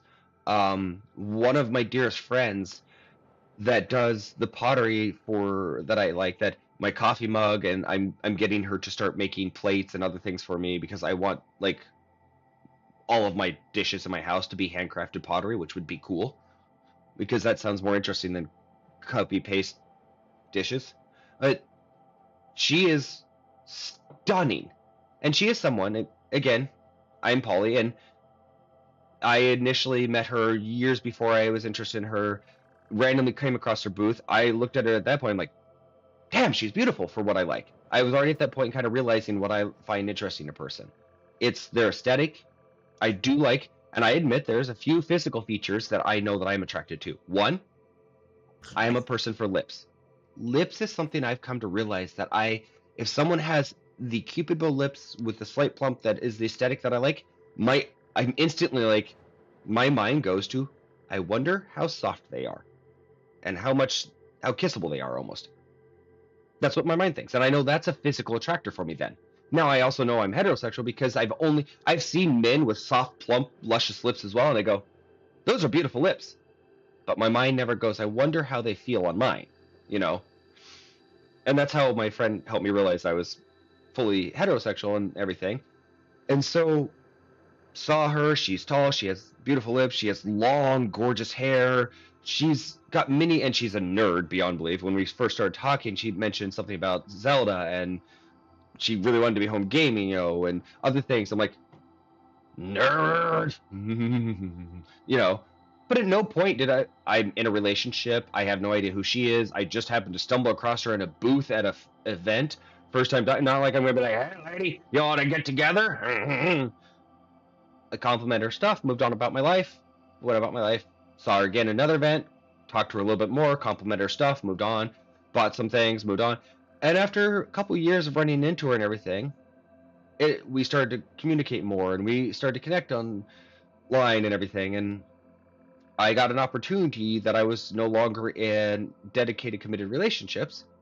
So I was looking to find another partner or go on dates, and I started to pursue her and interact with her, and she's like, wait, what? I thought you were gay. So she freaked out and then she told me after she was kind enough, and I meant she was kind enough because so many women in my past, once it goes past that point that they go from thinking I am not a threat, like I must be gay or something along those lines, to they realize I'm heterosexual, the thing you talked about, Dele, they freak out and leave because there's, whether conscious or not, there's that fear that I'm going to pursue them sexually, or I'm going to want them, or I'm going to, once they won't do something, I'm going to have a terrible reaction to them. And my friend was the first person that told me this. I'd had women cut me out of their life before, and I just kind of had to go, well, I don't know what exactly I did. I thought we were being normal, but I might have said something wrong, but they've blocked me, cut me out, and left. So it's life. She was the first one to go and be kind enough, and she met up with me and she talked to me after an event, and she's like, "Hey, walk with me, talk with me." I'm like, "Okay." And she told me, she's like, "I thought you were gay. I am scared because men in my past, the second that I tell them I'm not interested, or I'm not poly, or not going to pursue them, or there is no sexuality or chances of it, they leave." And these are people that have been friends for years, that have, been there supporting her, telling her she's this and all these, and then after years of friendship, they're like, "What? I can't get with you? Fuck you, bitch, I'm out." And in all honesty, I was shocked and mortified by that, because it made so much more sense why so many women in the past had done things like hard cut me out when they found out when I was now heterosexual, because of those things. So for that, she told me that. I was like, well, no, why? It was dumbfounding to me, because I told her, I was like, you being you as a person is who you are. Just because I can't be intimate with you doesn't mean that it's still not, you're not nerdy, you're not a gamer, you're not someone interesting. We have conversations, we can talk about pottery, I'll tell you about my tech side. Human beings and nerds. It didn't seem that conceptually hard to me. And I wasn't aware of how off the trail we've gotten with things because of men's inability to communicate, handle, and be around sexuality. So, disturbed me. I also think it's important to keep in mind that, well, that just because something is beautiful or good looking doesn't necessarily mean Humpty Dumpty bed gymnastics. Like I can look at Humpty Dumpty. I like that, Humpty Dumpty bed gymnastics. I can look at someone and say, wow, you are very well put together. Like your features are very like beautiful, but have absolutely no interest in ever doing anything with that person. But I can still say, wow, you look very good, or you are a beautiful person. Am I attracted to the people? No. But can I sit? It's the same as like watching a painting. Like, wow, that is a beautiful looking painting. It's kind of like the same kind of compliment. It very much so. I was off on my leg. That was one thing I talked with her, and I told her, I was like, does it change the fact that I find her attractive? Well, no. Just because we're not going to have physical intimacy, why would that change her level of beautiful? I find her beautiful. That doesn't change because we're not bumping uglies or exchanging alien parts. Like, her level of attractiveness is still the same. Like, but I'm not going to pursue it now. It's like, well, of course I find you attractive, and I'm not going to deny that I find you attractive. And I told her, if the universe ever made an opportunity that we could exchange physicality and it was something, well, yeah, that'd be wonderful. But that's not a reality that's here, so that's just not a reality.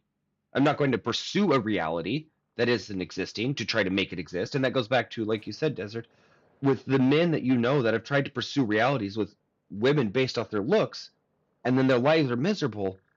It's incredible, because it goes back to that I must pursue this level of standard what society says women and pretty and sexual things are, so I must be and should be happy to be having sex with that. And that's the base level of what they need for definition of happiness, is that.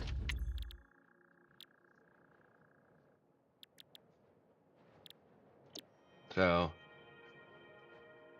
yeah, it's good. It takes two I of those. didn't say anything. Okay. I would much rather have. Well, I think good company is more important than anything else. Fully. Like, be as it is with how I feel towards sexuality, doesn't mean I can't, be in a relationship. It's just different kind of relationships. I do appreciate, like, spending time with, like, once I get to know people. Like, is it difficult for me to meet people because of my anxiety and daily life challenges? Yes, for sure. But that doesn't mean I can't appreciate it when I have someone or something to do it with. Exactly. Yeah.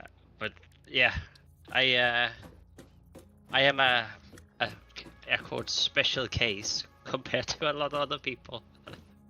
And I will say, Deli, that's probably one of the reasons. No, it is one of the reasons I enjoy your company so much, and why I enjoy so many of the people that I've grown to have as friends, especially online, is so many people I've gotten the chance to meet and know and things are people that don't have those stigmas around them. That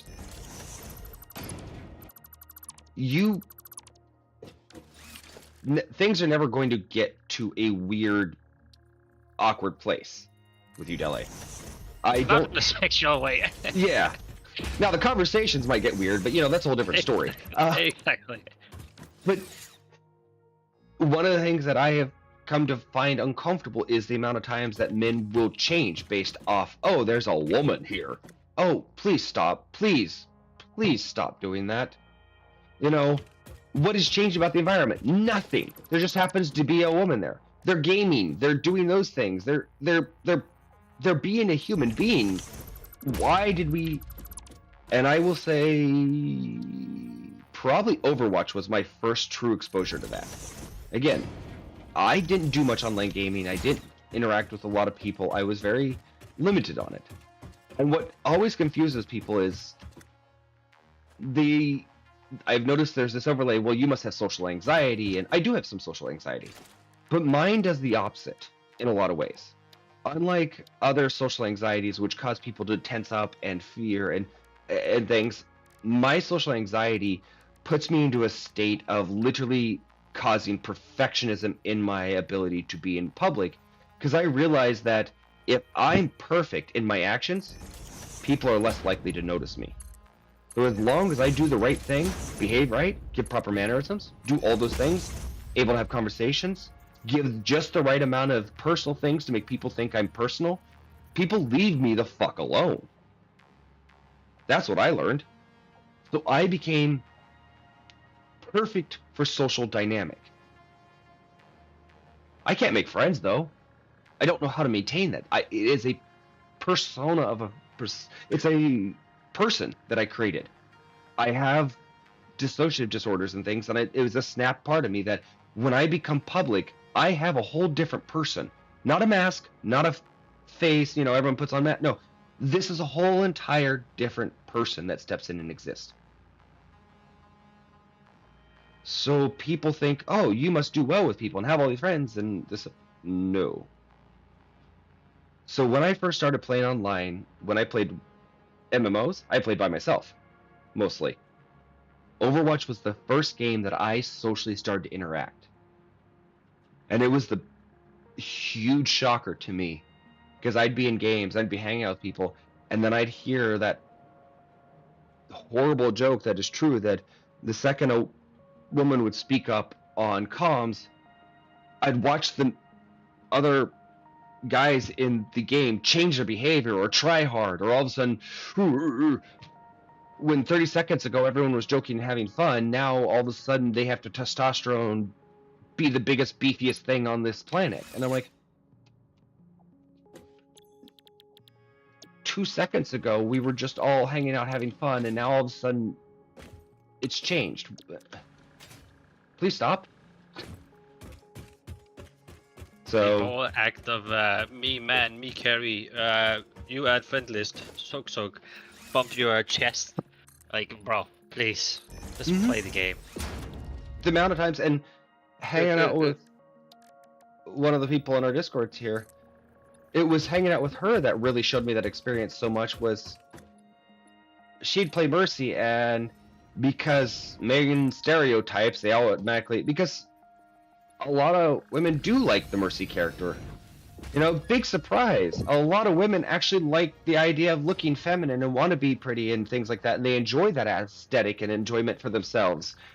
Big surprise. Maybe they want to look like a soft, dainty woman, and maybe they like it, and maybe it's fun. So they pick that character. So we would end up playing, and I liked Farah, and we end up doing the pharmacy combo a lot of times just because, well, those were characters we liked. The amount of times that men would try to friend her, she would never even have to speak. You wouldn't even have to say anything. They would just assume that she is a woman, so they would try to protect her and tell her that they've got her and come with them, and they'll power level her and all this different stuff. And I'm like, the fuck?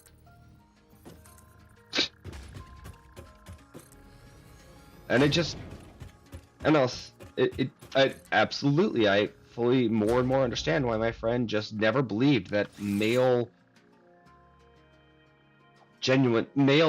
kindness was genuine with any sense of it. Especially once they found out I'm heterosexual, they're like, yeah, what's this gonna cost me? I don't know. A couple hours of your time to hang out? Am I missing something? Should I be charging? Am I now? Look, if I'm a male whore and I should be charging for my time, I'm happy to do it because I will make money selling my time. But you know, I didn't know we were exchanging money for time. Sorry. Is it an hourly rate for you? Or is it like a day-to-day basis? I gotta know. I don't know. I haven't found out yet what I should be charging. I am been underselling myself a lot. Oh my. But yeah. Side hustle, sir. Yeah. Another bad thing about these kind of people is that it ruins it, not just for the I mean, women are obviously the ones that are most affected by it. But I can give an example for me is that I prefer playing with women not because they are women, but well, obviously because most of them have the same like mentality. Like I don't need that kind of fucking Chad or whatever you want to call that dude. Like I don't like playing with these people. Like so I tend to like lean towards like playing with people like you guys that are not this fucking Chad guy that thinks you know hair on the chest comes from you know like how many women he's been with or whatever stupid idea they have of what a man is. Like it's just hard pass. I don't want to spend my time around that. Let's just enjoy the game, and that's it. I don't need to know how your date went, like with the lady or the man or whatever. Like, I don't need to hear how many hours you did what and with who. I don't care. Just we're here to play the game and enjoy our time, not all this other stuff, please. Mm-hmm. No.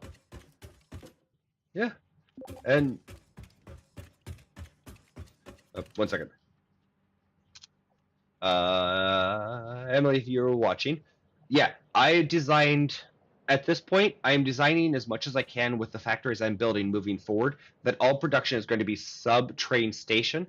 So train stations can be built anywhere above where the factory is producing.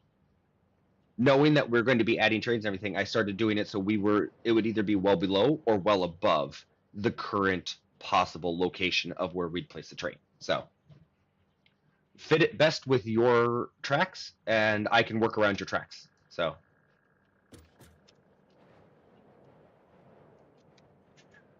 Yeah. Well, then one of the things I've learned over the years. Thank you. One of the things I've learned over the years is my genuine decency and courtesy and kindness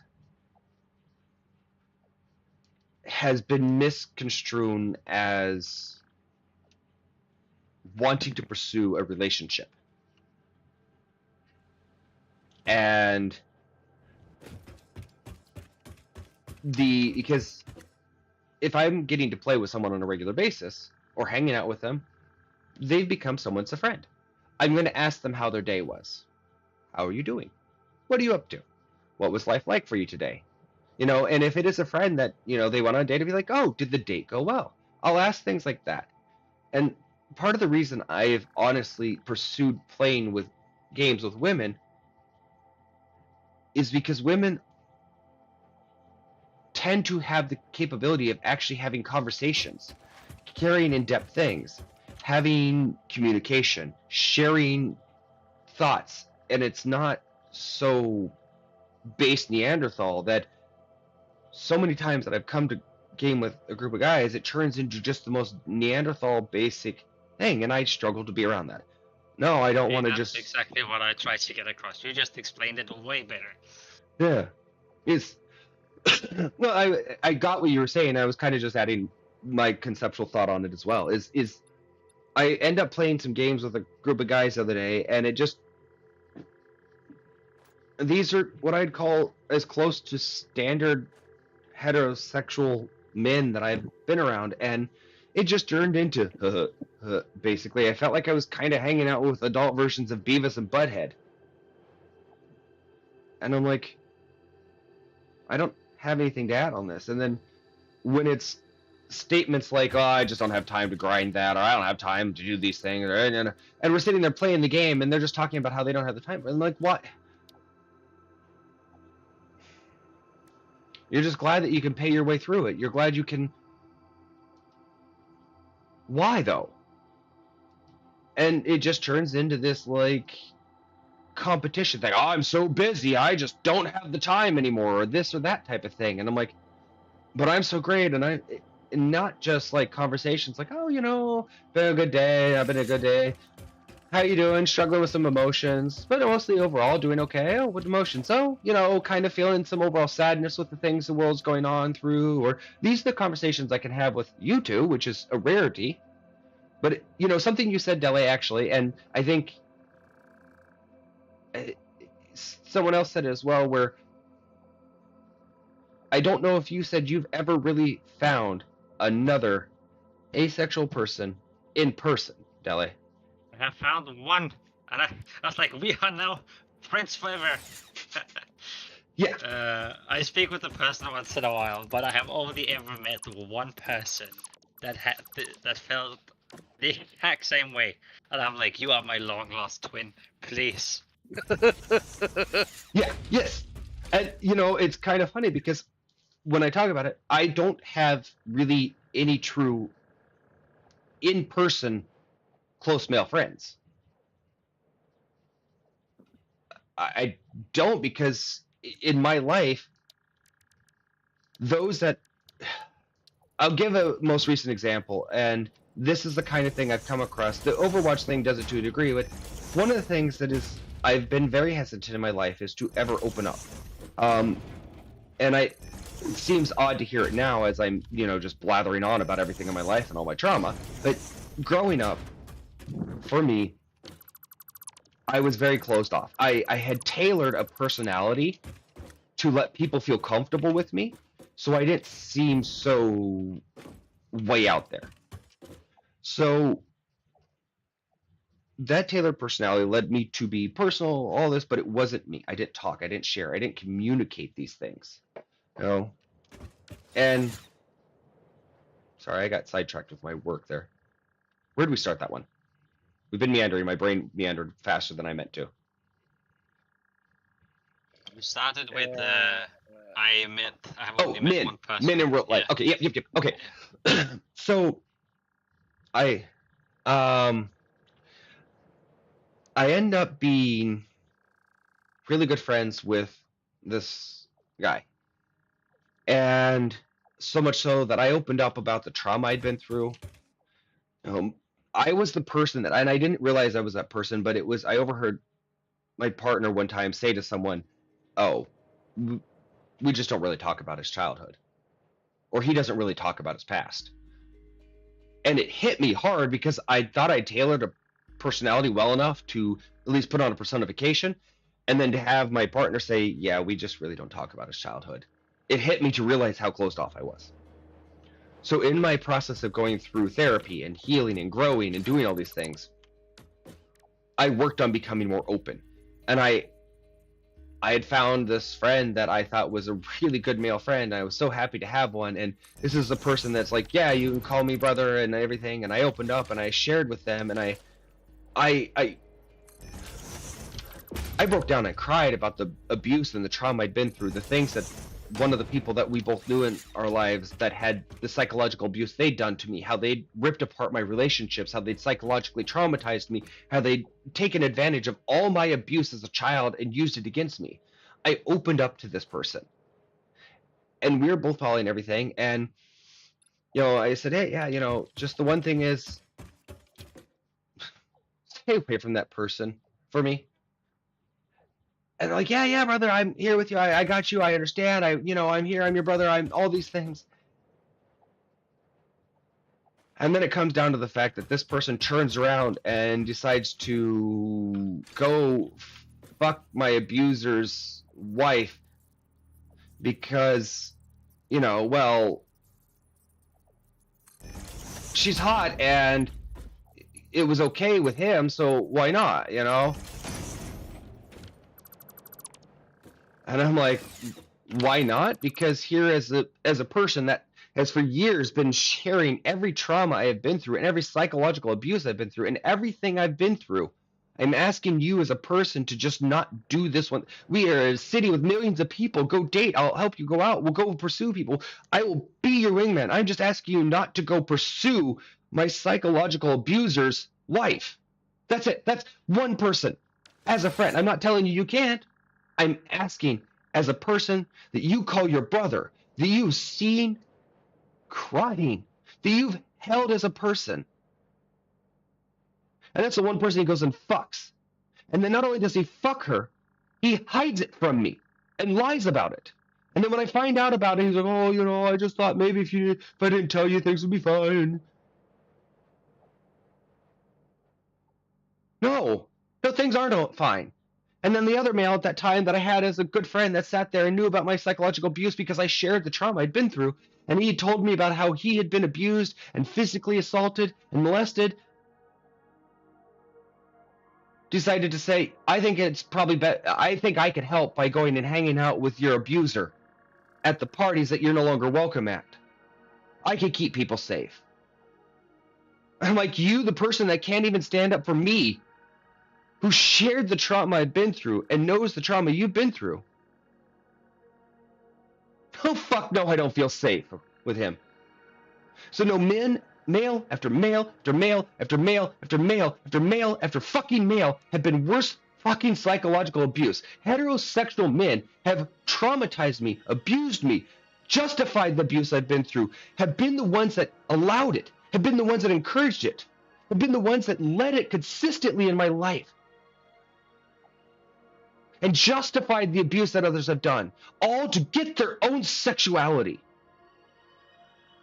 So to find another fucking heterosexual male that isn't going to screw my life over to just get their dick wet, no, I don't feel safe with them. I don't trust them. Because I spent over 2.5 years with a man crying, sharing, and talking and opening up about parts of myself that I have never shared with hardly anyone, barely even my own partner that I was my life partner.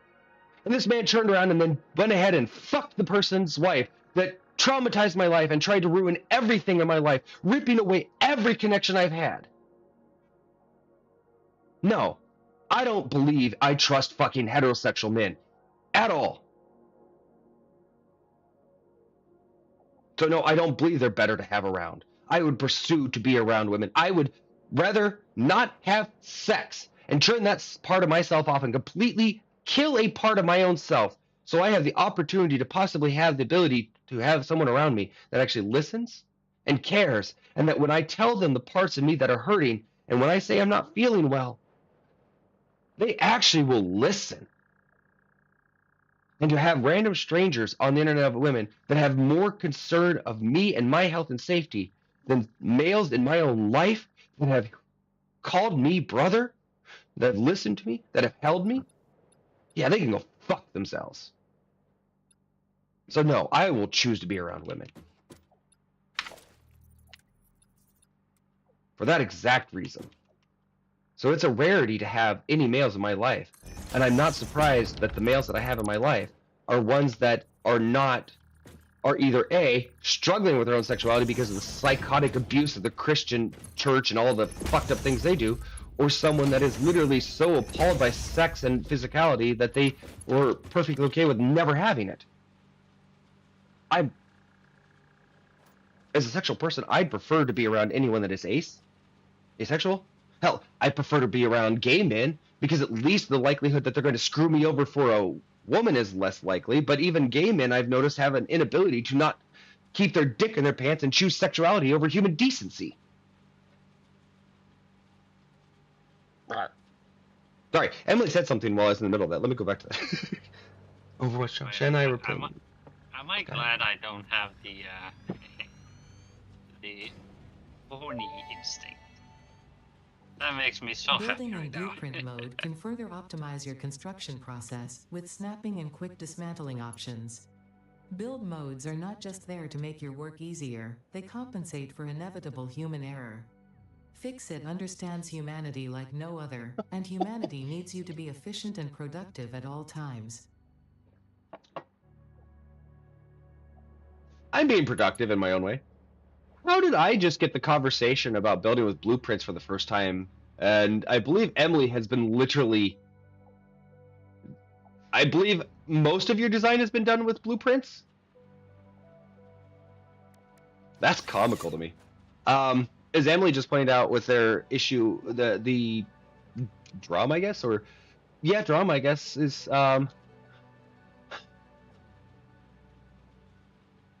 that this dude that they've been playing with for 4 months, as soon as they found out they were in a relationship, but nah, I'm gone. I'm like, it's fucked up. Yeah, that's fucked up. Oh, because he wanted to. Oh, I just had to follow. Like, what the? And now I get it. Yeah. Yep. Oh, we're hanging out, and then it was like, oh, you're in a relationship? Oh, never mind. Yeah. Because if they directly asked you, then they would look like an ass. But, now, it's the thing of like, oh, well, I can slink away because they're in a relationship, but they'll never know that it's these things that are the horrible things that I have come to find out men do on a regular basis that just makes me disappointed. Disappointed. I don't know if there's any other word that would say it as well as that is pure and utter disappointment in what men have become. Because these are not decent human behaviors, even.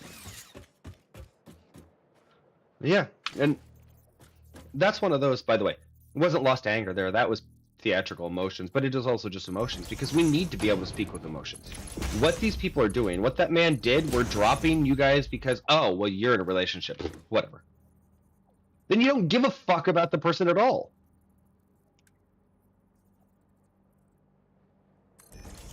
So, yeah. Oh, hi, Mr. Kitty. Do you need me to bring down your heated mat? When did my speakers end up on the floor, and how did they end up on this floor? Why are they on... Who pushed them... Sorry, I just realized my cats might have been on my desk a little bit more than I thought at one point. Did you knock my speakers on the floor, Ash? Did you knock my speakers on the floor? Boobla? Yeah. Oh, it's... I hope I don't disconnect as I get further away, because I need to get Mr. Blanket.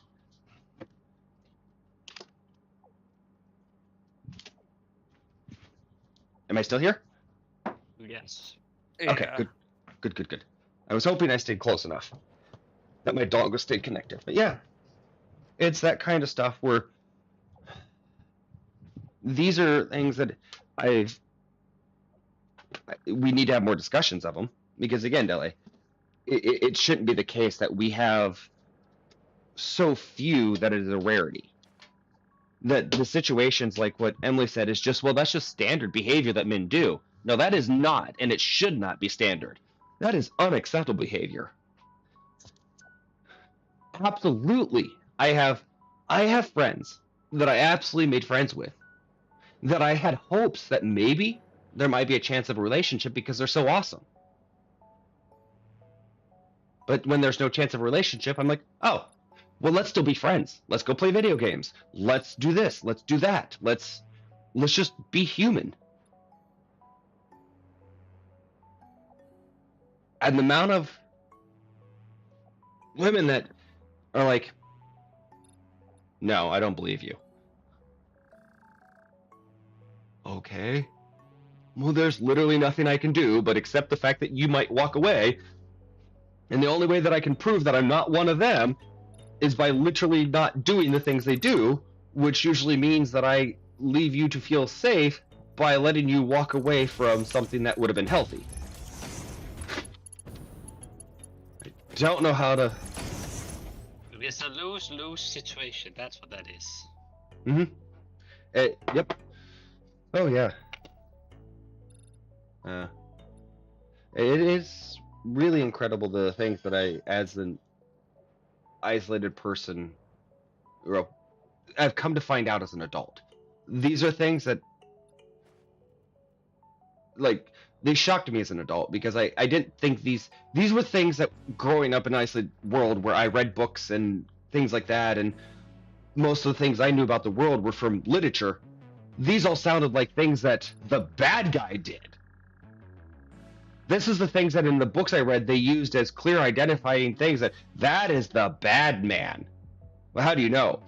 He mistreats humans. He thinks less of women. He's clearly the bad person. Okay, that makes sense. Come out into the real world. That man mistreats women and abuses them. Let's make him our president. What the fuck? Yeah, we do not question that either. You know, it's like... And the Orange Man is a mystery, and how that Orange Man got where he is a mystery to me. honestly, I truly still believe that he's not joking about cheating. And I really think that Elon just basically bought and found a way to hack or cheat his way into getting Trump into presidency for his own self and all these things. Because it's just one of those. That Elon is someone that would absolutely cheat to get whatever he wants. That man has no qualms about cheating to get what he wants. As long as it makes him A-okay number one, he's gonna that works for him.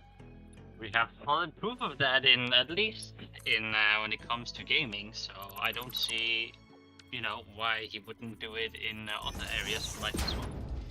Well, it's the same man that would lie, cheat, steal, kill to, maintain his power and wealth. And again, I did it all myself. That and the money from my daddy's blood diamond mines. Totally all the work for myself. But anyways, yeah. Wouldn't want anyone to think Elon didn't do it for himself. Yeah. Yeah.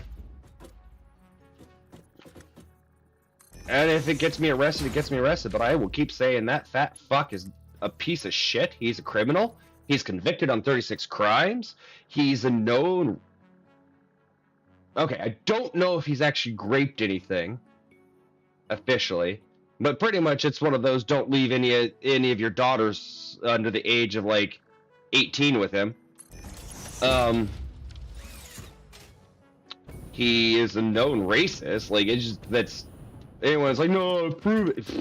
He's got so many court cases against him proving that he is racist. And then anyone is like, yeah, that man will be the man that'll lead our country to the new future.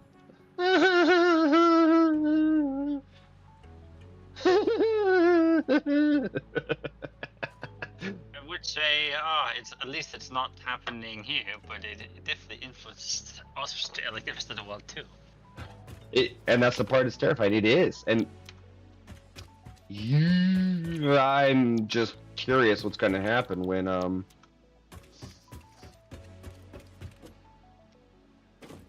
when America tries to big dick their way through things and realizes that we're not the big champion dicks on the playground anymore. That we've been the laughing stock of the world for a long fucking time. Because one of the propaganda, okay, we're going to flip to propaganda things. One of the propagandas our country and that the fat orange man has been trying to run off of is the China thing. And part of that is, at one point, once we stopped having the Cold War with Russia, they had to find a new target. Now, the Middle East made a great target for a short bit, but here's the problem. If you start targeting the Middle East, do you know what group ends up getting lumped into the Middle East? What, this is why I say China? Nope, Israel. Oh. Now, if we're truly Nazi America, the one thing Nazi America wants to not repeat as history is ever targeting the Jewish community.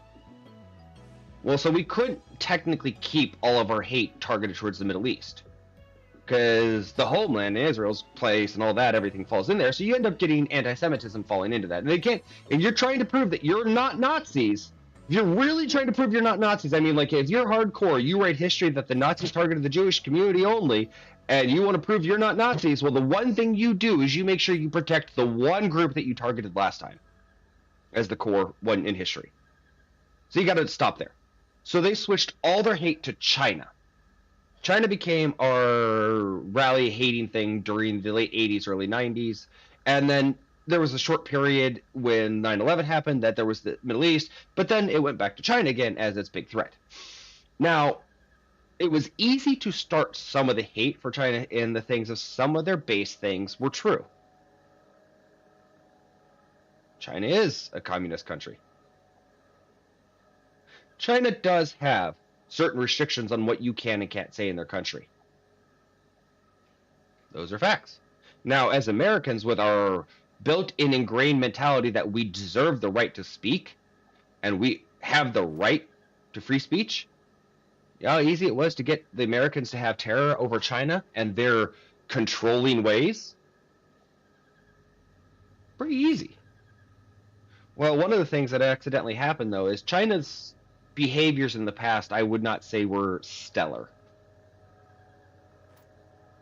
And then China realized, well, we kind of actually want to be part of the global economy and the global market, and for people to globally accept us, we kind of actually have to change some. We can't be what we were. We have to maybe be a different version of what we are. Maybe not the best still, but they changed. Well, you know what's terrifying to the U.S. government now? Is that we can now communicate with the people in China directly and find out what they're talking about and what it's like and actually have conversations with them. So their whole entire spiel about things is falling apart faster than they can spin them anymore. So to me, honestly, I think part of the Denmark thing is it becomes with Greenland, a new target. We can't keep targeting China anymore. That won't work. So let's make a new thing. So guess what, LA? Your country's our new propaganda. I mean, the fun thing, it's definitely not fun, but an odd thing is, when has America ever thrived when it wasn't like, okay, we can talk post-World War II, there might have been some, right? But usually things progress when it is this war involved. Mm-hmm. That is not healthy for a country. But a lot of countries like that, right? I'm not saying it's exclusively to the US, but the US has a massive impact on the world, sadly. Well, less now. Well, something else I was talking to my partner about was we in America don't have any future goods. Our biggest resources are useless. We've got maybe some gold, but gold is getting phased out because gold isn't really used in modern technology. We've got oil. Well, what do we need oil for anymore as we phase out fuel? More and more companies and more places are figuring out that we can use renewable sources of fuel and energy because, well, if nothing else, they can save money for it, because if I never have to buy fuel again for my vehicles, then I never have to spend money on fuel. So if I'm not spending money on fuel, that means I'm saving a shit ton of money. So fuck it, why wouldn't I want a whole entire fleet of trucks that run off electricity? Because then if I'm never paying for that fuel, and if that electricity that I'm running is off of my solar panels, that is renewable electricity or wind generators that I never actually have to pay anyone else for, wow, I just become self-sustaining in everything I do. Well, all of that technology needs new minerals. It's my country's lithium. And Your country's lithium? Fuck off. China and Japan are in a little turf war over the newest. Japan's in a little bit of danger, I will admit that as well. Because off of Japan's coast, on one of their islands, they found a lithium source that could literally be one that would be enough to sustain our current production of electronics and more for like over 200 plus years or something like that, or 500. It was a long time. Like, it was a large lithium deposit. But it's down in the ocean, so they have to get down to it, they have to drill it. It's going to take years to set everything up to get to it. The problem is it gets a little close to China's territory, and we all know how large countries like to claim resources in whatever bullshit way they can. So I don't know how that's still going worldwide, but I know that China and Japan were a few years ago, I think it was like 2019 or 2018 that this source was discovered before COVID. They were not happy with each other. So it was one of those things. I said, China tries to make a grab for Japan's lithium. If Japan decides to say no and there's military action, that's easily how World War III could have started. Well, now I'm looking at it going, shit. We as the United States have no value to offer in the modern to current to future world. Our education system sucks. Our colleges are far inferior to vast majority of them, so why would people deal with us? Our inventions don't exist anymore. Most of our corporations have led to the fact of pure corporate greed, so much so that anything that would have been inventive or does become inventive, it literally gets shut the fuck down and flushed because, well, that's not going to make us the biggest profit, so screw that shit. We have no inventions anymore. We don't have any resources to offer. We don't manufacture anything. We don't have industry. Our natural resources, like food, is getting less and less valuable because other countries are realizing that they can grow just as good, if not better, at this point with less chemicals, because we still allow chemicals that most of Europe has decided is fucking toxic as shit and won't let them have. So what do we have? In a global economy, as it grows bigger, what do we, as America, actually have to offer to the world?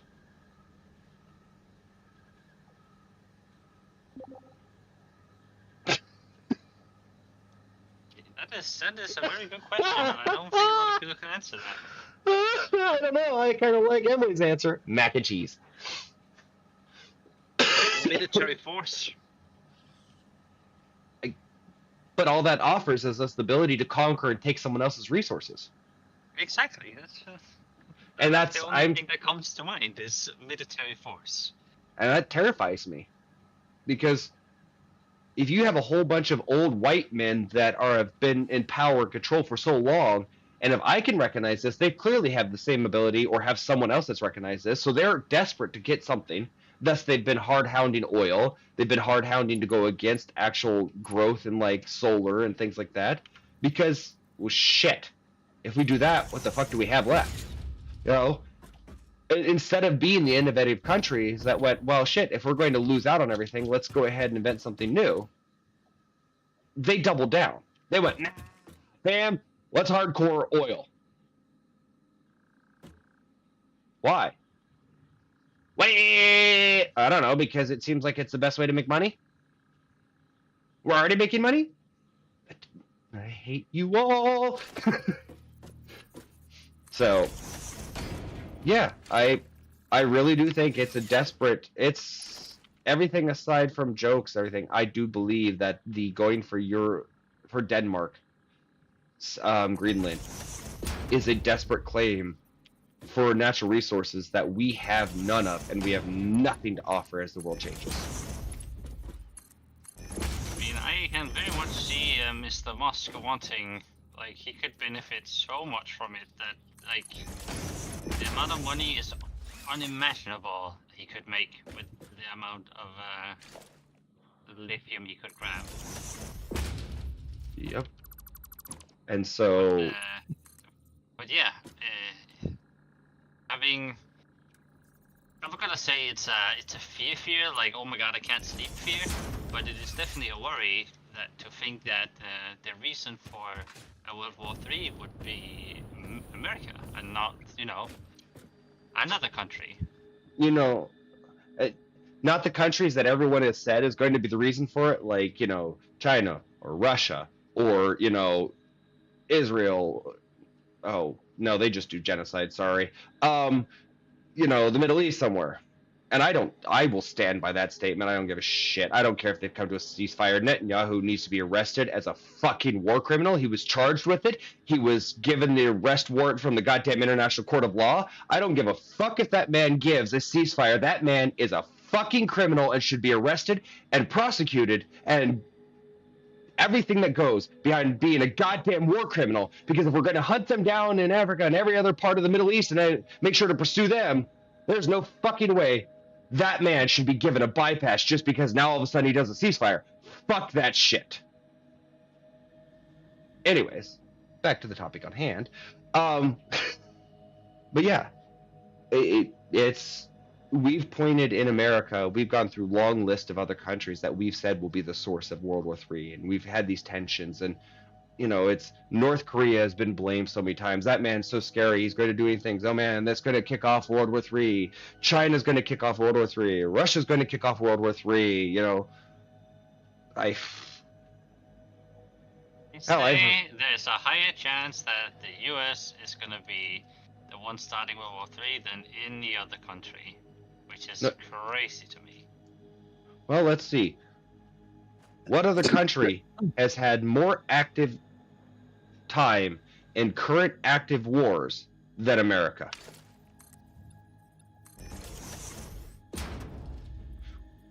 When's the last time Britain was actually in a war? Especially one that we didn't really kind of start.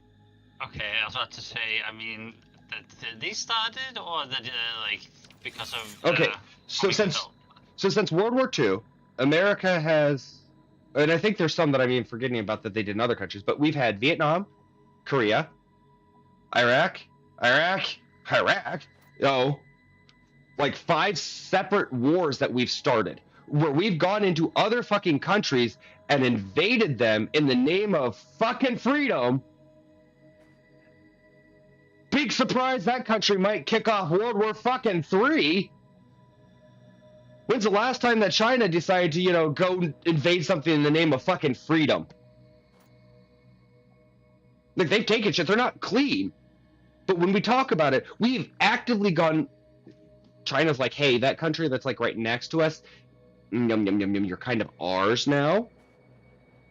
We're like, hey, we're going to fly people over to the Middle East and we're going to just fucking invade your shit. Hey, Korea, you're ours now. Hey, Hawaii... Oh, whoops. We didn't technically take you over, but we were okay with a corporation hiring a bunch of ex-military people to come in and force your leaders to sign over everything at gunpoint, and we totally recognize that as a legal binding contract, and you're now our 50th state. Welcome to America, Hawaii. Same thing for Alaska. Go fuck yourself. It's time of war. We need you more than Russia might, so you're ours now. What about us? No, fuck you. If we don't take you first, Russia will take you, so we're taking you. Welcome to the United States, Alaska. Thanks, I guess. After those two things, they realized that was bad PR. So now we just have, you know, colonies. Oh, whoops. Sorry. We have areas that are extensions of the United States that have actually literally no legal representation, no rights, no anything. Puerto Rico. how it is literally basically a colony of the United States that has to abide by, follow, and be under every law that the United States creates. Otherwise, it basically is fucked and everything, but it gets no say in it. Because if we made them a state, even though they've been under our laws since like the 1950s or something, well, then we'd have to recognize them and actually give them schools and taxes and things. And we realize that if we just treat Puerto Rico the same way we do with the First Nation and just stamp it as their own, but we're protecting them, we don't ever have to give them anything, and they have to come up with everything on their own, and we're just kind enough to be charitable, to offer trade with them. I can't imagine why we might be the ones to start World War III. I think we've taken more land since World War II than any other nation has.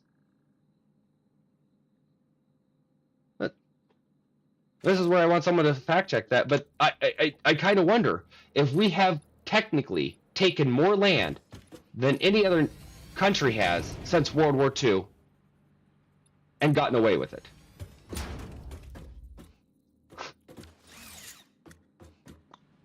Huh. So I think I'm gonna go lay down. Same time. She just said, Catch you later, Desert. Sweet dreams! See ya, it's all good. Alright.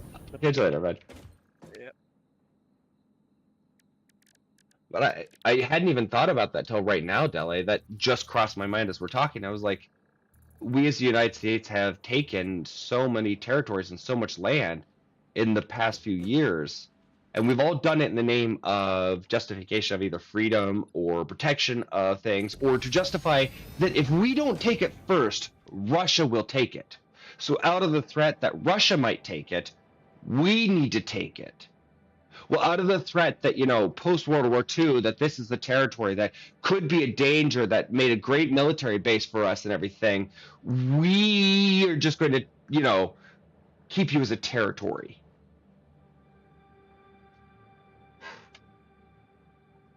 But Germany, you better give every fucking good thing back. All the things that we'll see where things go. This is where I say that I'm in a weird state. I'm stepping away. It's going to be hard to grow this channel at the same time, Dele, because I've stepped away from social media. will be your social media update.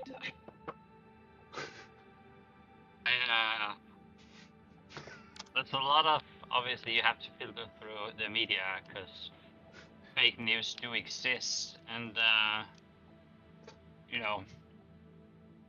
half information here and there doesn't necessarily make the thing a truth, but it is definitely important to be, well, it's not important, but I like being updated on what's going on around the world, not because I feel like it's necessary, but more that I don't want to say I find it fun, but it's interesting to me, like how people work in general and how people perceive things or behave when it comes to certain things. And sometimes it's mind-blowing, like bad, sometimes mind-blowing good, sometimes I'm just pleasantly surprised that some people can be kind. Sometimes my mind is blown that people can be so uneducated that, yeah. And I know for myself, one of the major reasons that I'm stepping away from social media and things is, in this country, things have gotten too personal in many ways that it's about to impact a lot of people's lives.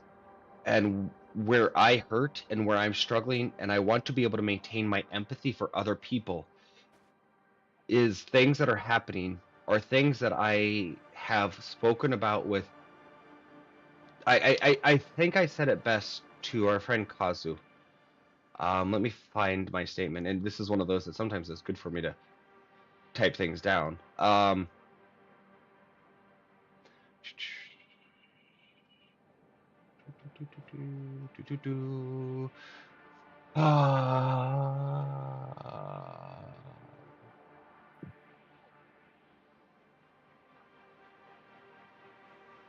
Hey.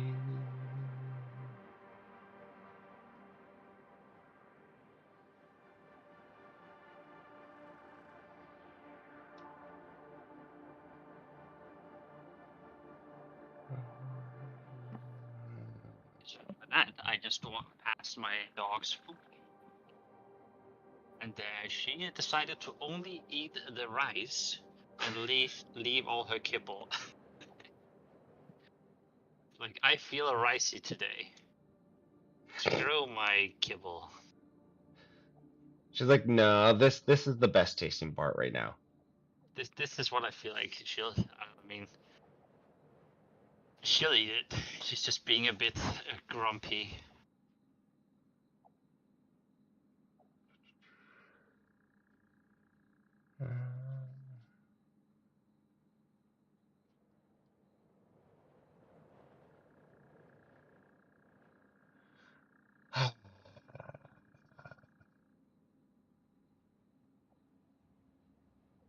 In short, what it was is back in 2010, I started to make a group of friends and everything. We were late 20s and things like that. Still young and naive, I say at that point.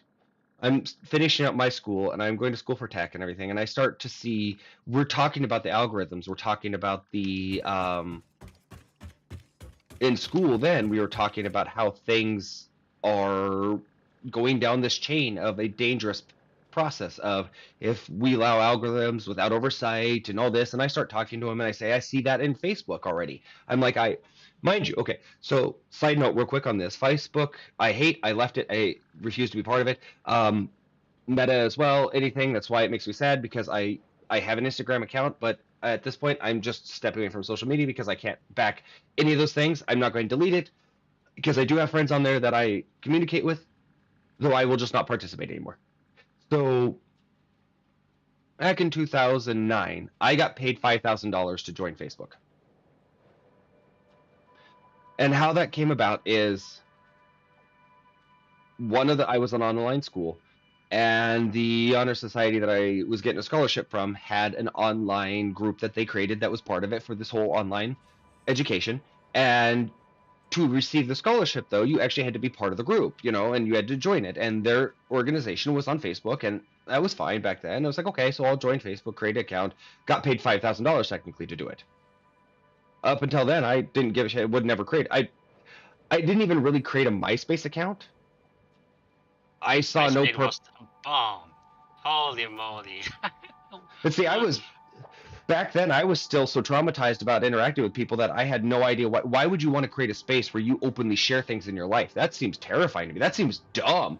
Anything you share, people could take advantage of and hurt you with, was my mentality. It was dumb, and that's the fun part. Like, looking back at it, what a ridiculous page. But everyone I knew had one. Everyone just had a MySpace. So I didn't have a MySpace. Then so I was like, why would I?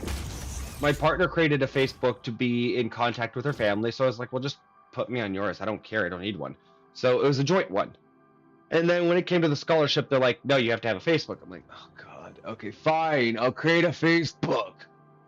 Give me my $5,000.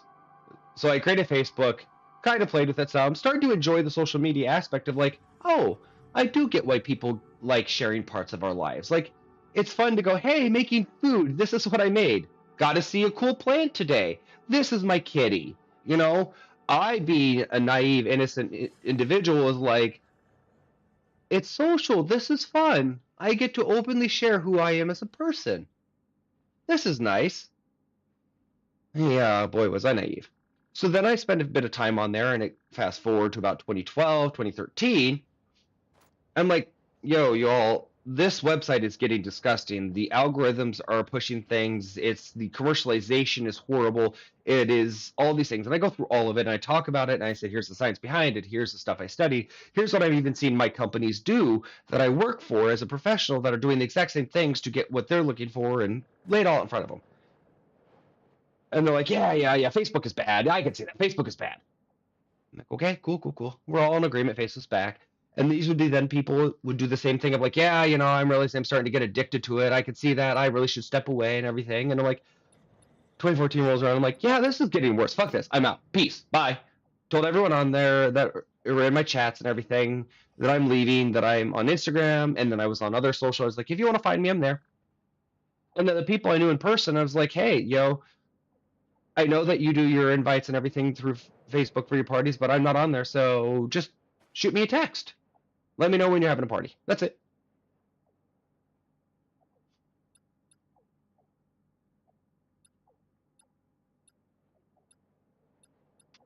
Well, why don't you just delete your account? Facebook is getting to be a really bad place, and if we really want to make a change, if we all just kind of start stepping away from it, then You cannot delete your Facebook account. You can deactivate it. I have tried. I deleted it. It is not deleted. It is deactivated. So, not anymore, you can't. Back in 2014, you still could delete an account. You had it. It might say deleted. I promise you, Fluffy, it is not deleted. 100%, it cannot be deleted. From the very beginning, it might say delete, but it is not deleted. It is deactivated. They have it stored Okay. somewhere. I'm not surprised. Like, that doesn't Yes. surprise me. But I cannot reactivate that single account. That Because is correct. So it is deleted in the sense that it will not be ever recreated or reactivated and reposted on. In that sense. Yes. So I deleted my account, stepped away, completely walked away, removed it from my life. And the people that I was in person with, I'd be like, okay, I've stepped away. Let's all step away. We all have text. We can just chat with each other at parties. We're seeing each other in person. I'll be happy to share my life with you and everything like that. And then for years, from 2014 to 2015, people, and this is something that I even talk about, that my life partner and I had many arguments over because she was unwilling to leave herself. And I told her multiple times I am disappointed. I will never tell her that she has to, because she's like, well, do you want me to leave? I was like, it is a terrible place that is festering, but I can never make you do anything. I can give you all the information, but if you do not walk away on your own, you then will hate me for making you do something. So no, I cannot make you. I will not tell you. I can lay out every bit of information, and I can continue to say, you can step away. There is other ways. I can present all that information. She didn't leave. And it became something that when I talked about it, it was awkward because people are like, oh, but yeah. And it's an argument that we have because I find it wrong in its own way that all this is happening. And she wants to be someone that says she supports people, but she can't do the simplest thing of like, you're right, this is a horrible thing and we need to leave. So further and further down the road, 2014 comes along, 2015, 2016, shitbag gets elected the first time. I'm like, y'all fuckers need to get off of there because it is leading to it. And everyone's like, why do the election? It was rigged. Then leave. We are in 2025, and Zuckerberg and his shit with that piece of shit website still fucking exists because those dumb shits couldn't get off their goddamn ass to leave one fucking website. So now as we face a day and age that these fuckers are all going to face trials, tribulations, suffer, things are about to fall apart, many people are going to die, hell, we might start World War fucking III.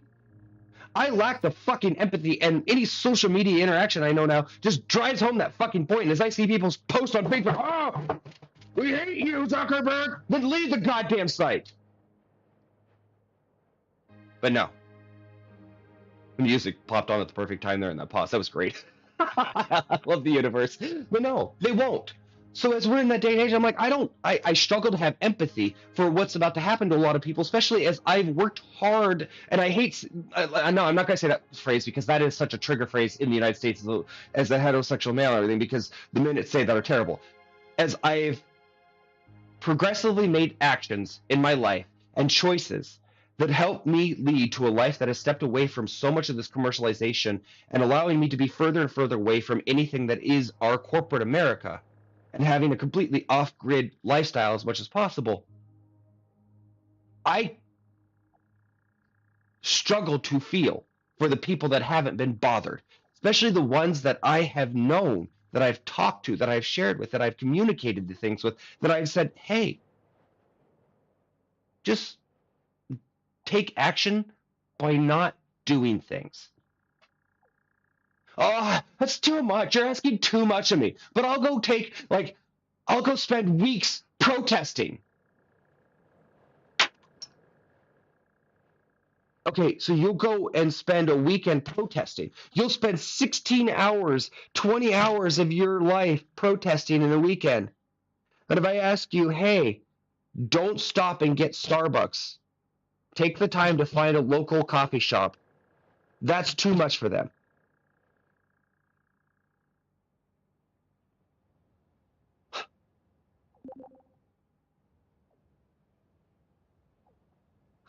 How busy can their lives be if you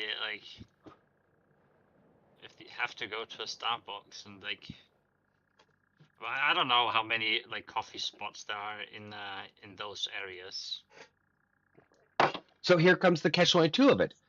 That these individuals don't want to give up their things so much that they're like, well, there's not really any local shops. Well, there's not any local shops because none of you dumb fucks will stop going to Starbucks and wait till a local place opens, and then if everybody that was going to Starbucks floods that goddamn local place, it's going to survive.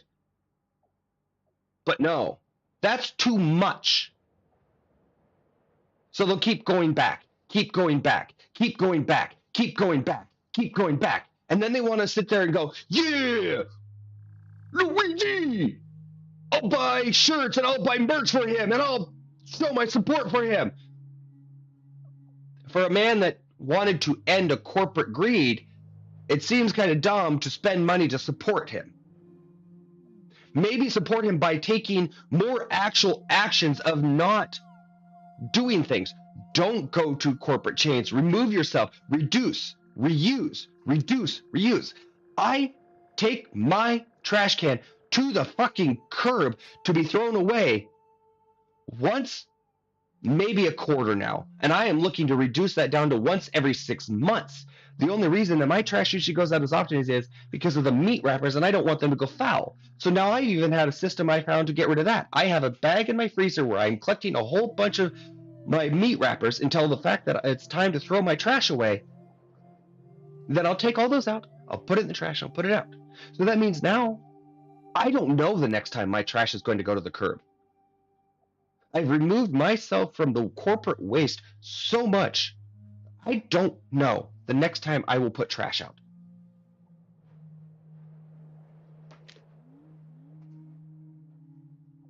And I can't, over the years, as I've talked to people, as I've said these things, the people that are around get uncomfortable. They feel, oh, well, you know, and so my actions or my statements, I'm not condemning people. It's not judging them.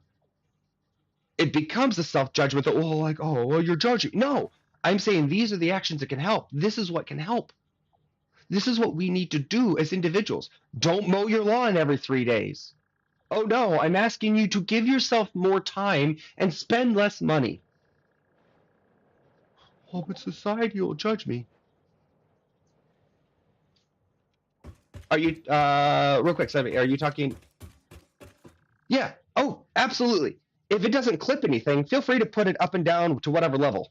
That was over there by the fuel depot and everything over there. That was literally just a temp spot, is all. Yep, yep, yep. So, thank you so much for all the road work. Seriously, Ellie, this is freaking incredible. I'm so excited for Sheena to come back and see the roads you've created. I think she's going to love it. This is so cool. Anyway, sorry. Yeah. ADHD. Yeah. Along those lines, though, in this country, Dele, I'm stepping away because I'm losing my empathy and I'm losing my ability to have joy. I'm finding anger and rage from the inner child that was neglected and abandoned and just wanted the adults to do the right thing in their life to make sure that they didn't suffer, is struggling not to be angry at everyone out there in our country right now that couldn't do the base simplest thing to help others out, and then want to feel good in their actions by doing something like donating some fucking cans to help people that lost their homes that don't even realize the fucking stupidity of some of these things. Like, oh, okay, I want to feel good by helping people. Well, I can't give fresh fruits and veggies anymore because that's illegal and the dangers, and we can't do those. We can't open all those things. So let me go out and buy a whole bunch of commercialized canned products from a corporation that is now making profit off of me buying a whole bunch of canned goods to donate. When that corporation has enough money, they could literally just ship crates of canned goods to help those people, and we wouldn't have to buy them to give them. And I know people don't want to watch people suffer, so they're willing to forego thinking about the fact that maybe we're helping create more suffering by trying to stop the suffering in most self-centered ways possible.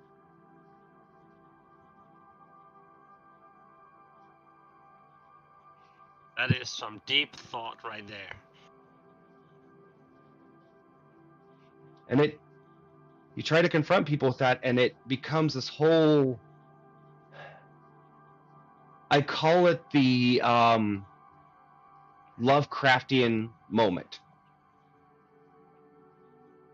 If the world around you is such a nightmare and such a horror, that it is travesties and creatures and devastation that is beyond the human imagination, that is things that would break our psyche to have imagined as a reality.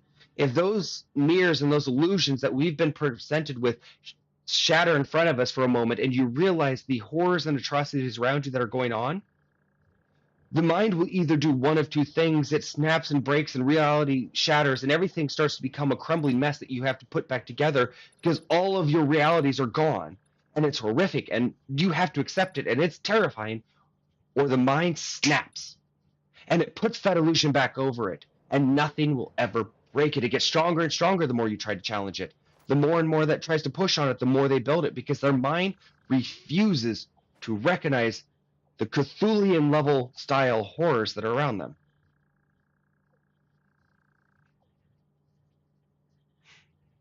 So in a country that is living through that right now actively, and as I've fought against it for the last 15 years, and not like, I'm going to go protest, in the statement of like, hey, let's communicate these things. In the last 15 years, I've done this, and in the 15 years I've done it, most of my connections are European individuals, not Americans.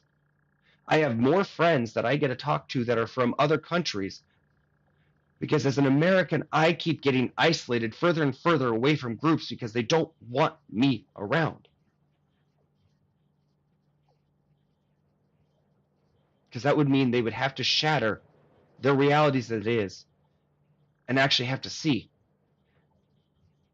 I mean, think for themselves is a bad thing, Fluffy? Is that what you're saying? Is that what the American people think? I don't even think it's somewhat, but it's worse than that, Deli. It's so, imagine if you woke up and you realized, this sounds strange, but imagine you thought you were feeding your dog rice every day, okay? Yeah. But instead you've been actually feeding them low-grade level rat poisoning, and they've been slowly dying, or lead poisoning, or something that you didn't know that wasn't rice, because you've been being sold rice and you've been being told it's rice, and you've been doing everything you think is right by feeding them the rice. But then you find out that it's not rice. Now you, in that situation, it's horrible, right? That's very horrible.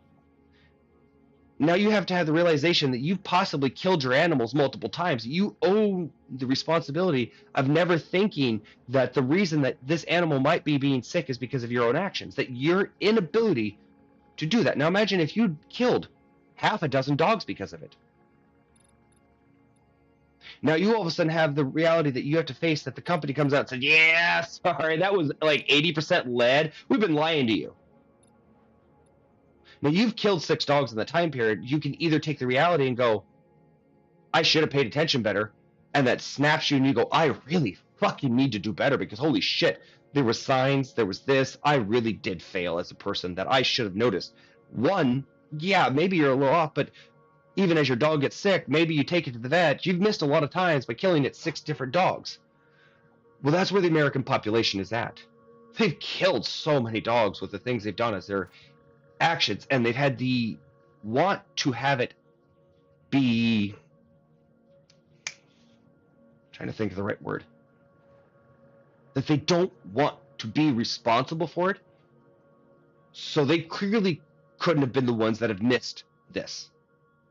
That they, Yeah, back to the whole the original. It's easier to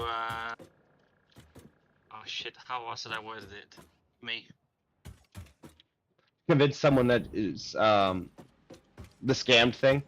Yeah, it's easier to fool people than it is to convince that they've been fooled. Yeah.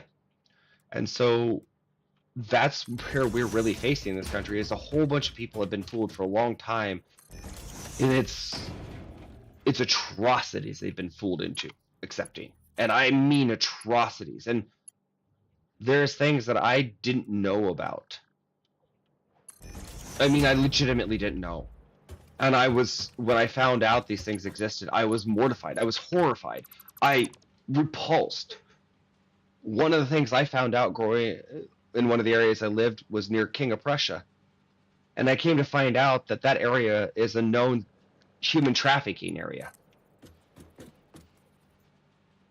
And I didn't find that out from any of my friends that I had hung out with, that went there for years, that had been there. You know, I found this out from my partner, who is mindful, aware, works in a lot of alternate things. They do forensic nursing for sexual assault, all that stuff, things like that. I was trying to think of something to do one time. I was like, oh, hey, do you want to go get some food at King of Prussia? They're like, no, I don't go over there. That's a known human trafficking place. It's terrible. And I'm like, oh my, what? And it was interesting because she looks genuinely surprised that I was shocked by it. And I was like, oh, hell no, fucking no. Let's go somewhere else then. Like, just straight up like, no, I'm done. If that's a known human trafficking area, then the best thing I can do to make sure it isn't is I remove all of my business from it. So therefore, there's no business in this giant mall area that is making money. So if there's no money there, there's no mall, there's no shops, there's nothing there, then it can't be a human trafficking fucking spot. Simple solution. If the cops, and if, by the way, if standard, I'll get to that. If the police and the government can't take care of it, then we as average individuals can make active decisions to help. So I tell my friends. I said, oh my God, do you all know this? And they went, oh yeah, that's why none of us women go there alone. We always go in a group. Just dumbfounded. How long? Oh, everybody around the area basically knows that it's a dangerous place for women to go. So if it's such common knowledge that the average individual knows it, then the police and the government and the authorities know about it, which means that if they know about it, they're, as an individual that has survived authorities actively having knowledge on something and failing to do it, they choose not to at that point. It is not, oh, it's just more complicated and they're just outsmarted. No, there's an active choice not to do something, because if authorities, and if it's so widely knowledge that the common person in the area that's lived there the whole life just knows that that's a human trafficking area, then the authorities know. And that means the authorities are failing. And my shock and horror isn't so much that the authorities failing, because that's just a common knowledge in my world at this point, is that the amount of average people that know that this is a place where women are kidnapped on a regular basis and still go shopping there. And I'm like,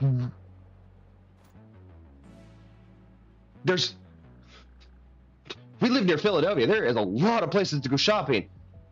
That is a massive city. There's tons of other stores. There is a, well, but it's just right up the road, and they got all the nice restaurants and.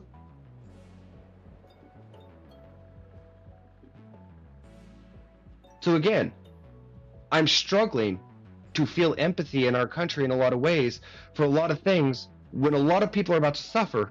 Because as I've pointed, and that was something I found in 2019. I didn't know about that before 2019. So again, in 2019, like the Facebook things in 2014 kind of was like, dude, you're all kind of shit for not leaving a social media, but whatever. Finding out that they all know a place where women get kidnapped, and they've all known their whole life, and I'm like, why didn't you tell me? They're like, oh, we all just thought you knew. Why would I know I've only lived here for a short amount of my life. Why the fuck would I know that a place is a place that women get kidnapped? Why would that be knowledge that I would know? Why is that a place that exists that people just know it exists and they accept it? Y'all not seeing the issue with this? And they all felt it was worthwhile still going there. As long as they got their own, they'll stay safe in their group. It's okay. No one they knew got kidnapped. I hate that excuse. I hate it. No one I know, it had never happened to me, so it doesn't matter. Like, bro, that's not how the world works. We've heard that it happens and things, and we all know that it happens, and it's a known fact that you don't go to that place by yourself as a woman because you could be kidnapped and all this stuff. But it hasn't happened to our group of people because we're smart enough to go as a group.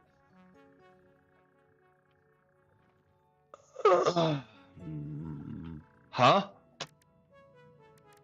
Que pasa? Like, It is probably sadly one of the most used arguments, and it just makes me sad. yeah, it was shocking to me, and this is where, again, I was truly a naive individual, and I admit it. I was naive. I legitimately did not think this is the way things were. I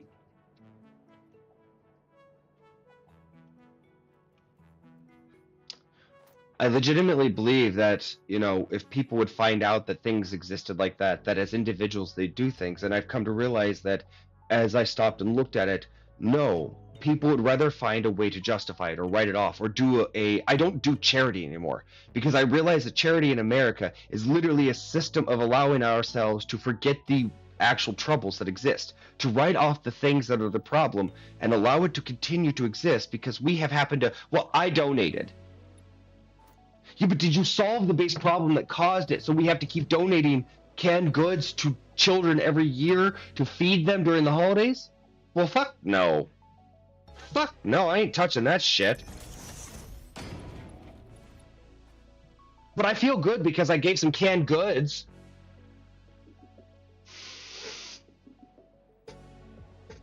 So you went out, you paid a corporation, bought some goods, shoved it in a basket, and feel good for the year? Whoop-de-fucking-do. No, I don't feel things in charity are good things. They're just a moral write-off that Christians love to do, or fucking Americans love to do, to pat themselves on the back, to feel that they've done something to make a difference in the goddamn world when they haven't done shit. Because it means they haven't had to change anything in their life. Then the question becomes, are they doing it for actual charity, or are they doing it for themselves? And quite often the answer is for themselves, to like make themselves feel better. Right? Yeah. It is not for the people in need. It is Because for if it- themselves. Yeah, I keep trying to cut you off, Deli. I'm so sorry. No. But I'm just agreeing with you that it's silly because very often it's a selfish thing and not a selfless thing. Does that make sense? Very much so. And that's what I realize as we talk about it. As I've talked about things and I ask these questions, I propose these things, it's even down to the fact of, like, in my own personal life, one of the people I've cut off is my oldest sister because she's a hardcore, as far as I know, she's a Trump supporter and a hardcore Catholic, and I know she's supposedly in the Catholic Church, but everything in her life still agrees with Catholicism and backs Catholicism, lets Catholicism in her life, and totally supports Catholicism. So no, until she actually says Catholicism is wrong, steps away from it, and renounces it as a horrible practice, she's still a Catholic worshiping Trump supporter. Had to cut her out of my life. I told her I don't want to talk to her. I made it very clear. My last message to her was, I will make sure this is not vague. I want no communication with you until you can show having signs of empathy and understanding why, and tell me why genocide of any kind is not justifiable in any way whatsoever, and how abuse of those that speak against genocide is not acceptable. Do not talk to me. Clear. Until you can define in a conversation genocide is wrong, no matter where, who, or what, it is wrong, and abuse of people that are trying to speak for those that are being genocide, is wrong as well. She hasn't talked to me since I said that. It's like, cool. Holiday rolls around. I'm like, cool. She must have learned. She didn't send me a Christmas card. She always sends these dumb, stupid Christmas cards. And it's always the stupid American ones of like, oh my God, here's everything wonderful in my whole entire last year of life. You can download it and I can just share everything I've done and shove it down your throat. Look at me. Did I fucking ask? Why the fuck do you think I care about your life? So I thought, okay, cool. She learned. She didn't reach out. She didn't do it. Wake up Christmas Day. Feeling kind of like shit because Christmas is a bad time for me in the year anyway, psychologically. Wake up Christmas Day. First text I see of the day. Not a friend. Not my mother. Not anything like that. It's my dear oldest sister saying, I'm so sorry I didn't send out the Christmas card this year. Wanted to wish you Merry Holidays. Not even something like, I love you and I miss you. I would have actually accepted a statement from my sister of I love you and I miss you. Because that would have been an actual feeling. That would have been an actual emotion. That would have actually been saying something of value to me. Showing a concern and a care for me as an individual, but no. The message she sent me was one to justify writing off her guilt for not sending me a fucking Christmas card when I told her I never wanted to talk to her until she could understand empathy. And then when I said, you've crossed a boundary I set, clearly telling you I do not want to talk to you. Do not contact me. She proceeds to respond again with an apology. I'm so sorry. And I almost wanted to lay into her of the stupidity of that apology of like, what part of don't text me, don't talk to me means you need to come over back into my personal space to try to feel that you can feel good about, well, at least I apologize afterwards. You know, I said I was sorry. By violating my fucking boundary a second time, you show that you are sorry that you violated my boundary? How? How the fuck is that showing me, dear sister, that you actually respect my goddamn boundary? Oh, I'm sorry for violating your boundary, so let me violate your boundary a second time.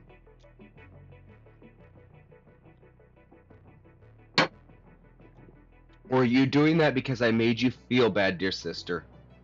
And now you need to write off your guilt and make it feel okay and self-pat your own boo-boo with an apology. Go donate some fucking cans to the Catholic Church, you dumb bitch. That was said out of anger and it was inappropriate, but that's how I feel. Go say your Hail Marys and justify and forgive yourself for being a bad person and what. Yeah, no. That's the kind of thing where I realize that our charities in our country, that's why when you talk about the stuff over in your country, Dele, it becomes heart-wrenching to me. It really does. Because the actual legit logical thing of what your countries are facing and how they're facing it are valid. They're addressing true concerns. It's not perfect, as you've said, Dele, and we all know. There's no perfect. It's definitely not perfect. But you're trying. The concern for the general population is existing there. You know, if you have a whole group of people that are not having food, you don't just throw together a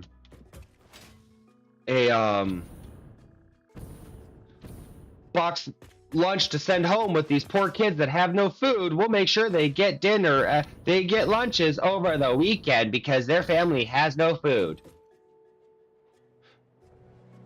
Okay, why don't we address why they have no food? No, we sent lunches home with the kids. Shut the fuck up.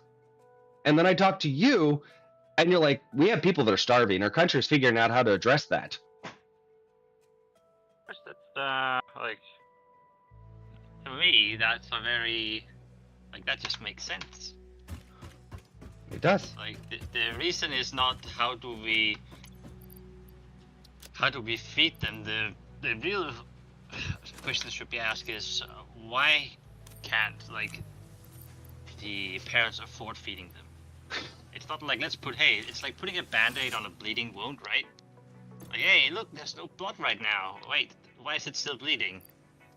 Yeah. Like, we gotta figure out why it's bleeding and fix that. That is like, we need the root cause of this so we can solve it. Yes. And that is not something that we discuss in our country, or is almost taboo to discuss. It becomes almost that is a no. We gave lunches. Shh. We're good. I don't want to think about it now. I don't want to think. I want to go back to my social media. I want to go back to watching my TV. I want to go back to feeling good and not thinking about the agony of those that are around, because I have a good life. And if I think about how people don't have a good life like me, it might make me feel sad about my good life. So I did something good. I gave some canned goods. I helped pack some lunches. And that's the answer you get in this country. No. And I'm not talking like in but I am also, to a degree, I'm also talking about in all the disasters we have. We had that hurricane situation in our country recently, where it came up much further than it ever has come up before.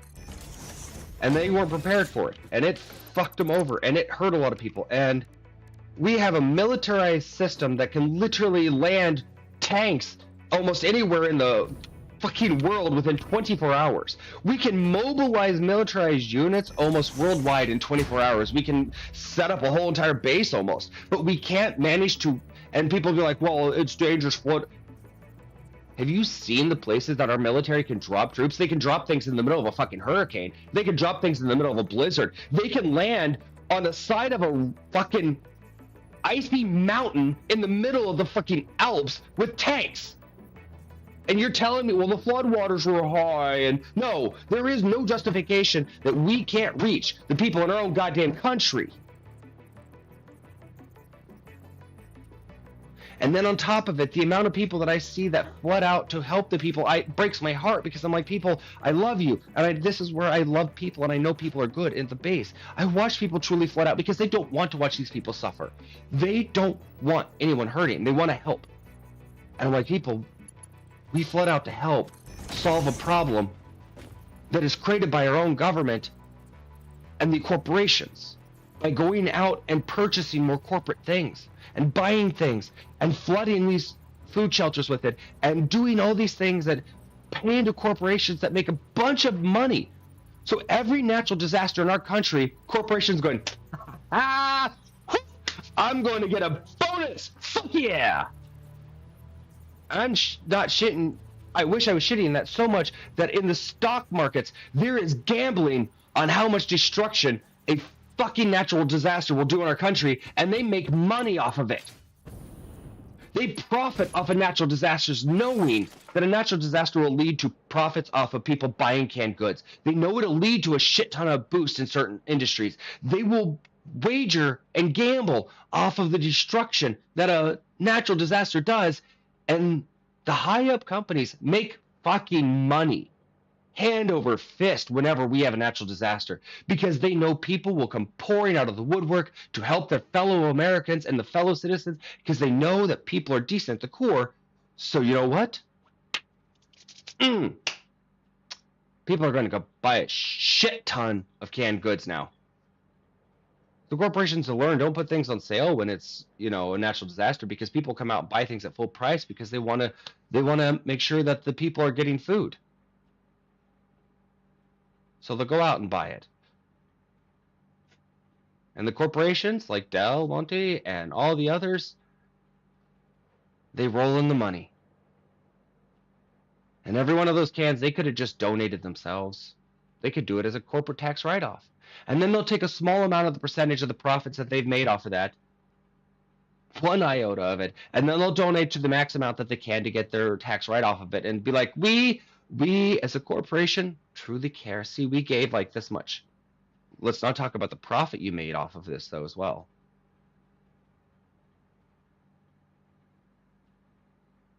And how do you get people to realize that every time they're doing a good deed right now, they're actually bringing about more destruction?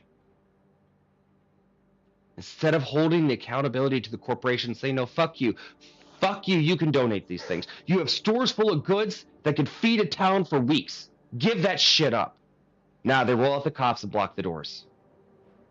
The mom and pop stores open the doors and flood the things and give everything they have, and they lose out. The insurance won't cover it all, and pretty soon, before you know it, mom and pop stores can't afford to reopen after a natural disaster because they did the good thing and helped the citizens around them, and the corporations can deny them the insurance, and they can't afford to reopen, and then people forget about them, and then don't give them money back, and then pretty soon the mom and pop stores close, and now all we have is the corporations there that rake in profits over more and more natural disasters. The amount of goods that are flooding the people out in California to help them survive, all those things that have been bought and purchased and run out in grocery stores and clean the shelves out to make sure we can donate to all those people that need food. All could have been given by the corporations. All that could have been done by the military. We have so many military rations that we could create. We could roll out the National Guard and set up a whole entire base that would be tents and things like that, and create a whole entire city for every one of those refugees from that fire to come to. And we could do that in less than 48 hours, I guarantee it, because that's part of the whole entire process that the military has for their invading another country, setting up a temporary base. Hell, militarized bases can have metal-sided buildings able to withstand rainstorms and windstorms and all that in places as quick as possible.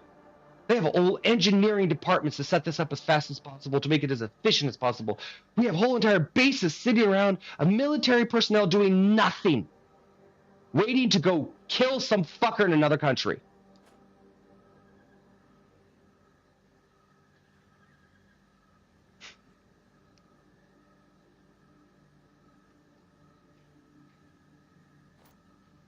So, and again, asking the American population to help out by doing less, by demanding the accountability of those that have the power, I realize it won't happen, because to do that means that some people will have to suffer to make it happen.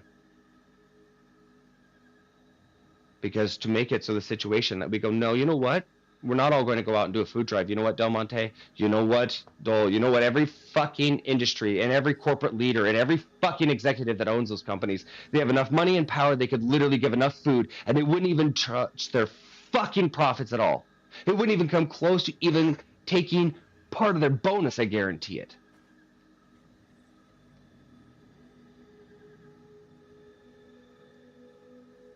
But I'm the asshole. I'm the piece of shit because I'm not going to donate. Well, we can't expect, yes, we can, because if we work together, we as the people have the power. We as the people can demand it. We as the people can say, fine, if you won't donate goods this, sorry people, we'll demand the military, we demand the government. It's going to suck. Get out. You can come to our place, open our homes individually, share food that way, cook meals. And then go, you know what? Every corporation that did not donate, every corporation that did not give, every corporation that did not help, we will never touch their products again. And that would make a change. But that would mean, again, going back to that individual accountability, and people have to actually maybe not have something. And trying to demand an American to not have something? Well, I have the right. Hell, we are Americans. We have the right to go into another country and expect and demand that country to fly the American flag in it to make me feel comfortable as an American. That's not an act of foreign invasion, but you know what? It's all fair and perfectly fair that Americans should be able to expect that. So, are you ready to fend us off, Dele? I mean, I'm not sure what to reply, because I mean, I agree with you all around it, that those statements, like, it's horrible. Mm-hmm. And what makes it even worse is that I thought maybe I was just foolish. Honestly, Dele, I blame you in the best way possible. I love you and blame you for this. And your country. This is why I now have a poster of your country on my ceiling like it's a supermodel. Because when I talk to you, the things that I talk about is, you're like, well, that's logical. You would talk about the things that your country would do. And what probably was one of the biggest shocks to me was, I don't remember if it was your country or where it was in Europe, But I remember there was a situation where it was an island for the wealthier children, and a lunatic got a gun and went out there and started killing them. That is across Norway, if I remember correctly. Okay. I remember it was a Scandinavian country.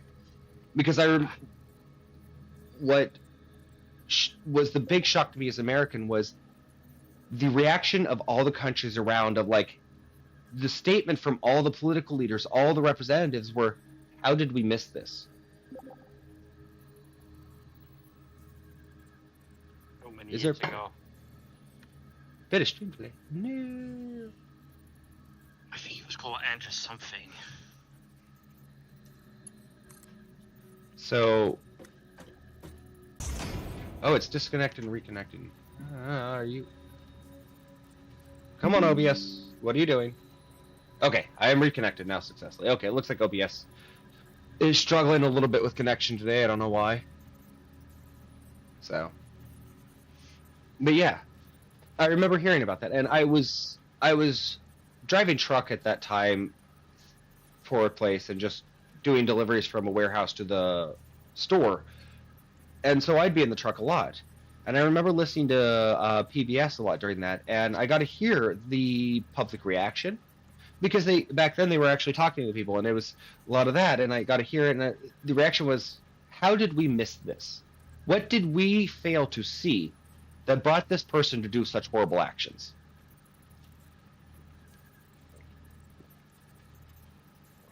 And I was just like, wait.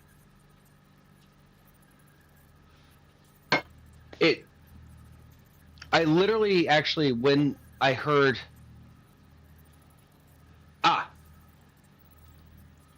no, I'm not surprised.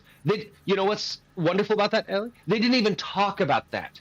The officials from the Norway and the officials that talked and all those things, they didn't talk about that individual being a neo-Nazi, and there was no, well, this political party, or see, this is that, or this.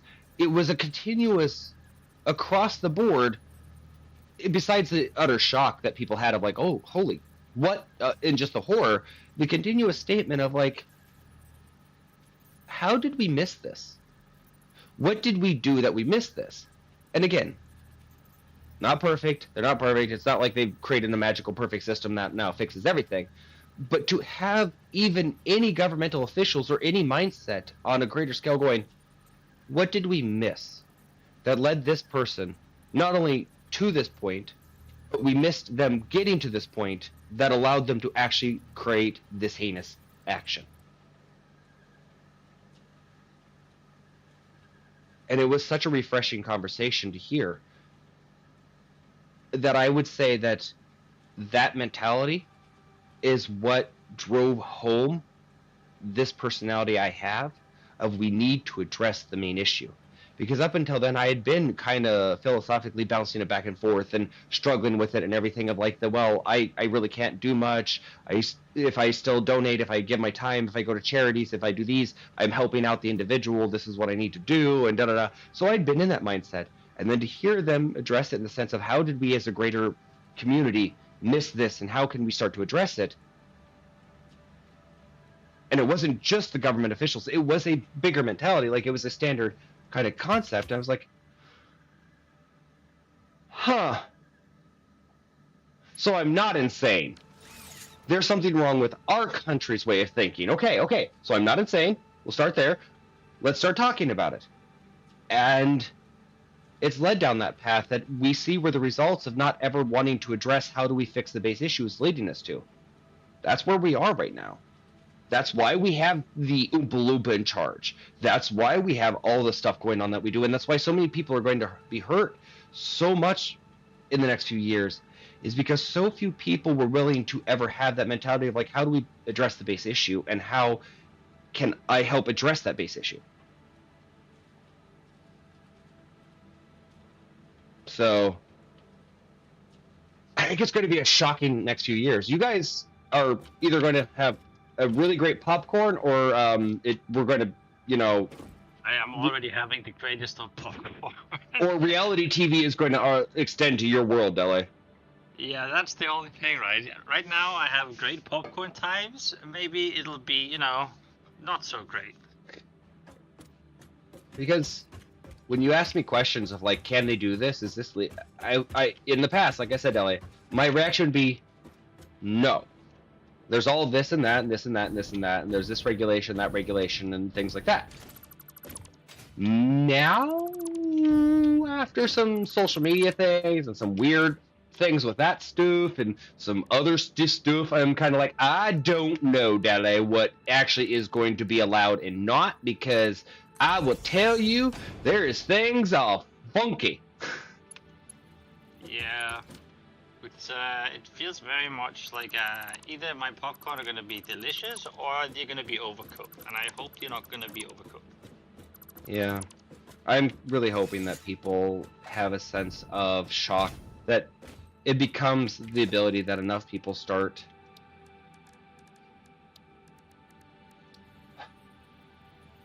getting better. When I see people on like social media or news or just read comments somewhere when people just say, "Yeah, we should just take Greenland," I'm like, bro, do you know what that means? Just taking a country?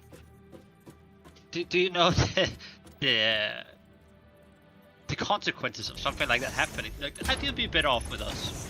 I'm like, do you think these people have any say in it? Like, how's that going for Russia? It's like, I mean, you can't just go take things. It's the same as that like the orange man said with TikTok, right? Like, hey, we allow it to be here, so we should have like half. What? The fuck is that? What kind of mentality is that? Hey, Fluffy, guess what? I allow you to talk to me. I need half of all your income. What? Yeah, That's not how that works, right? Like, what the fuck? That's Like, it's so stupid. Such a weird mentality. it is, and it is the dumb fuckery. I got no other word for it, but it is the dumb fuckery that is kind of the mentality, and unfortunately, so much of our world that I again, How people vote a man in that says when he allows something in your country, he deserves half. How that guy gets in power just means that either something is very corrupt, or yeah, some people are extremely stupid.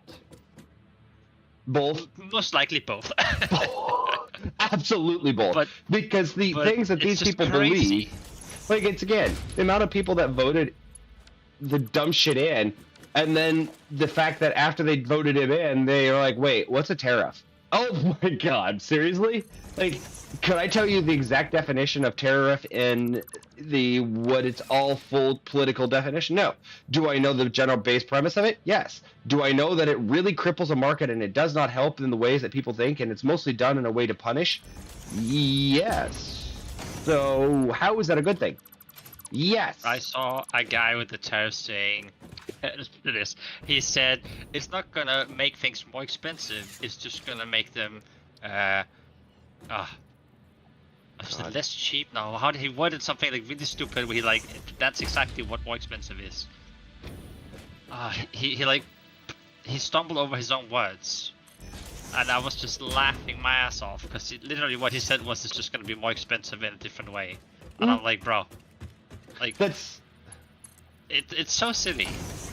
That is exactly what they do. They will justify it in their own way to make sure it feels okay, and they're talking to the people like my sister I don't talk to, because she is someone that was like, hey, yeah, it's perfectly okay that we own 4 homes and rent to people and everything, because one of the people we rent to is a refugee. Okay, hang on. Hold up. Think about this. So one of the people that you're making money off of is someone that has lost everything in their life. And it was funny because they're good with their old rigmarole with their words and everything, and they had spun the tale and did all this and everything and said that to my mother and everything, and she's like, oh no, they help a refugee out, they rent to him and everything. I'm like, So do they let them stay there or do they rent to them? Because if they're renting to them, they're making profit off of someone suffering. And I went, I, oh. I'm like, yeah, when you put it into Blake terms, it doesn't sound as good. She's like, you're right. Yeah, hang on. I'm like, yeah, but they make it sound really good. We rent to a refugee. So you're making money off of someone else's suffering? Congratulations. Here it is. It's the guy saying it's not gonna get more expensive, just less cheap. Yeah. Like, bro, are you kidding me? Do you even English, bro?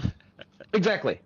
So it's that kind of thing of like they will spin their tails and spin their webs and they make it sound fancy for themselves because if they were to actually stop and consider it, it's not as good as they want it to be, and it actually hurts themselves and everyone else. But they're like, oh well, but I'm good. I'm good for what I do. No, you're really not. You do not get a pass just because, and that's something I had to explain to my mother with it. I'm like, no, when I talk about landlords in this country are terrible, disgusting, horrible, toxic leeches that literally are draining our country of its resources and its things by just taking with no consequences.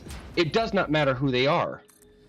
So my sister doing it, she's a toxic leech that is destroying our country, and I think she's a horrible human being for doing it. It's not going to magically change where I'm like, I hate landlords. But my sister, who's a landlord, well, they're a good person because they rent to a refugee. They do short-term rentals to traveling nurses. So they make money off of someone else's suffering, and they rent to people that are taking jobs from local people that would technically feed back a consistent income to the local resources. And you're taking homes from those that would have the jobs locally by renting to those people that come in for a short period of time, fill the jobs at the hospitals that the local people can't have now because the hospitals realize that they can make a better profit by only hiring temporary nurses to fill about 60% of their staff, thus laying off 60% of the local staff that now don't have jobs. So now you're also making money off of that.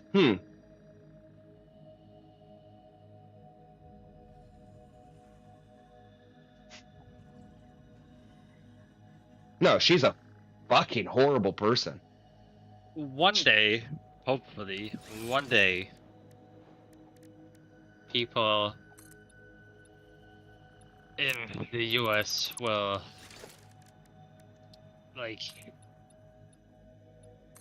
get a bit smarter, understanding. When and how, I'm not sure, but one can hope. I hope so too, Deli. And I agree. That's also kind of one of those things that I say at this point, I don't know what it will take. Because the atrocities I've seen have been such horrors that I'm like, I don't know how these haven't become things that people are like, oh God, we have to address the things that are going on. Because I still think that, as we've talked about before, I think the best way it could happen, or what I could see happen, was instead of being, 51 however many states you are, just split those states up into their own small countries. Like, easy solution. You can have the Florida people live their own little Florida life. Please. And then you could have people that are, more, I'm just gonna say European minded, so live their life. And the dumbest argument I've fucking heard in things is, this is the one that's the dumbest, and this is kind of one of those that, with the social media and Facebook, that I get fucking tired of. Well, but if all of us that have the ability to better communicate all leave, it just becomes a cesspool of individuals that all re-encourage.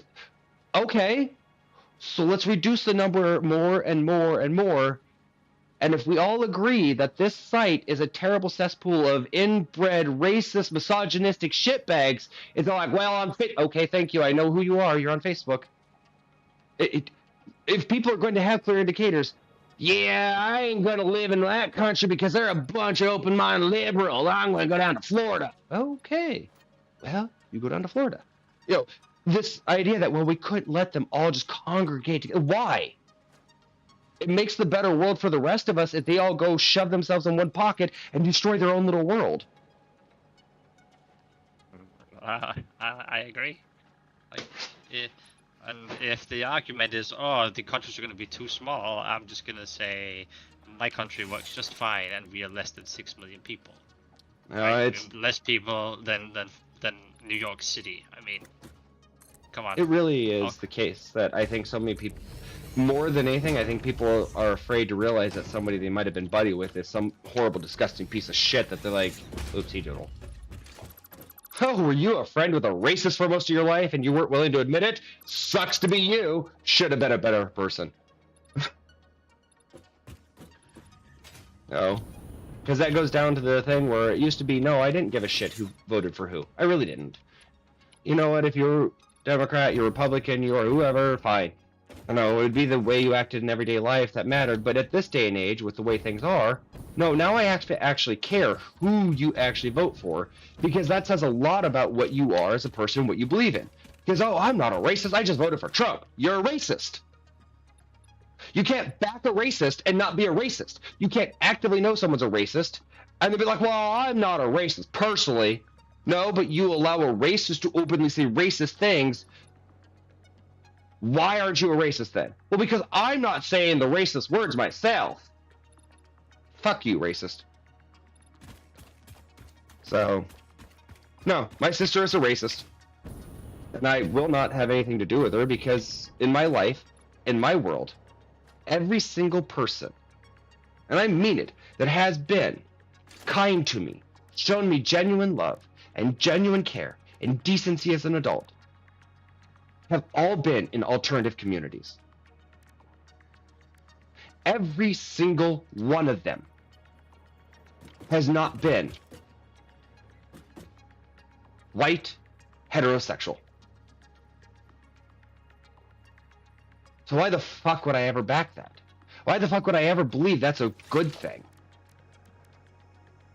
And anyone that votes or stands behind or backs a man that goes against the community that has been willing to accept me as a human being, despite the fact that the people that I represent are the ones that are trying to hurt them, kill them, deny them their existence, these people still are willing to say, we love you as a person. So no, I could never, ever back anyone or speak to them or have them in my life if there's someone willing to hurt that community. So, yeah. And the one thing I love about my mother, though, is when I told her that. Because when we talked about why I wasn't talking to my sister and everything, and she goes, I understand. She didn't try to convince me to talk. She just wanted to know. And I told her that. And she goes, I understand then. And I appreciate my mother's growth over her years. So. Yeah, and even if, like, maybe not fully understanding, trying to understand is equally important. And you don't even have to, like, fully understand it to just be supportive of it, right? Mm-hmm. Like, you can, like, there's this video I saw, I can't remember when I saw it, but this elderly guy, this is in Australia though, right? So it's a bit different, but he is being asked something with gender stuff, and he's, I think he's being asked, like, do you believe there's, like, more than two genders? And he's like, you can clearly see on him, like, he's a bit uncomfortable because he doesn't know what to answer, but you can see that he's genuine. He's like, yeah, I think there is. And the interviewer goes on to ask him more questions, and he's like being really wholesome even though he doesn't understand it. And I think that is very, very important, trying to just be mindful or okay or accepting of other people. Yeah, that's like he very much looked like, and I'm pretty sure we can't know, right? But it very much looked like he had no idea about how any of it worked and had probably never been impacted by it. But like, he was trying to be very understanding and just be like, yeah, people are people. Let them be people. Yep. And that's what most of us as people out there want. In all honesty, I as a mental health survivor of trauma and things, I don't want people to, change or hitting me or, put kid gloves on or whatever stupid things they do. I just want someone, even if you can't conceptually understand what that's like or what I've been through or how someone could do those horrible actions, I don't need that. I just need you to take the time to be understanding of me as a person. That's it. That's all I'm looking for. And it just takes as simple as listening to me. Talking to me. I'm not asking for a change of perspective. I'm not asking for these people to all of a sudden miraculously have a deep understanding. And that guy's got it right with the thing of like, I don't understand it, but whatever. I don't if my first experience with some of that stuff was I failed initially as a teenage boy in the 90s with gay bashing. And I did. It was not acceptable what I said and the things that I said, but it was standard at that time that this is what everyone was just saying about gay people and making fun of it. And it was just what everyone said. I was like, okay, that's normal. And then I got older. May I want to ask what the gay bashing is? Is it like trash talking? It's trash talking, insulting, using their lifestyle as a way to degrade other males and making them feel like they're inferior, things of that nature. Yeah, okay. All those horrible actions, the toxic masculinity, type things. Yeah. So I was a teenage boy and I did those things when I was a teenage. And then I got to become an adult and I met people and, had my ability to have a conscious thought of my own. And I had a friend that is one of my dearest friends that's gay, and he's like, do you understand how some of these things you're saying are just hurtful? And we were in a game, we were playing WoW together, and I stopped. I was like, no. I guess I've never actually stopped and thought about it. It's just something I've said. And he goes, okay. What if every single negative thing in my life was referred to you? And everyone started to refer to you as negative and a bad thing. I was like, that'd feel like shit. Oh, wow. Yeah, you're right. Okay. I couldn't understand it at first, but then I stopped and thought about it. I was like, it makes sense. Because as my perspective, no one had ever done that. And then when it came to it, I started to have conversations with him where I was like, well, I straight up asked questions, and I'm appreciative because he was honest with me, and I'm very thankful for it because it allowed me to have an understanding of his world in a way that I never would have had he not been honest. But I was like, well, how do you come about knowing certain things? And like, how do you know that you're into men? How do you know that you aren't into others? How do you know what? Because my mind was unable to conceptualize things that I had never come across before. Not something I deemed as wrong once I broke the stupid Midwest Christian mentality that being gay was a sin. But that was also the same stupid mentality that taught me sexuality was a sin, that, all that was a sin, that women are only there to bear children, basically. So, anyways, outside that, I was just like, well, how does one know? How does one, and then and this was early 20s that I met him. So, just getting out as an adult, finally becoming myself as an adult, learning to communicate, share, things like that. And I was like, oh. And so we talked, and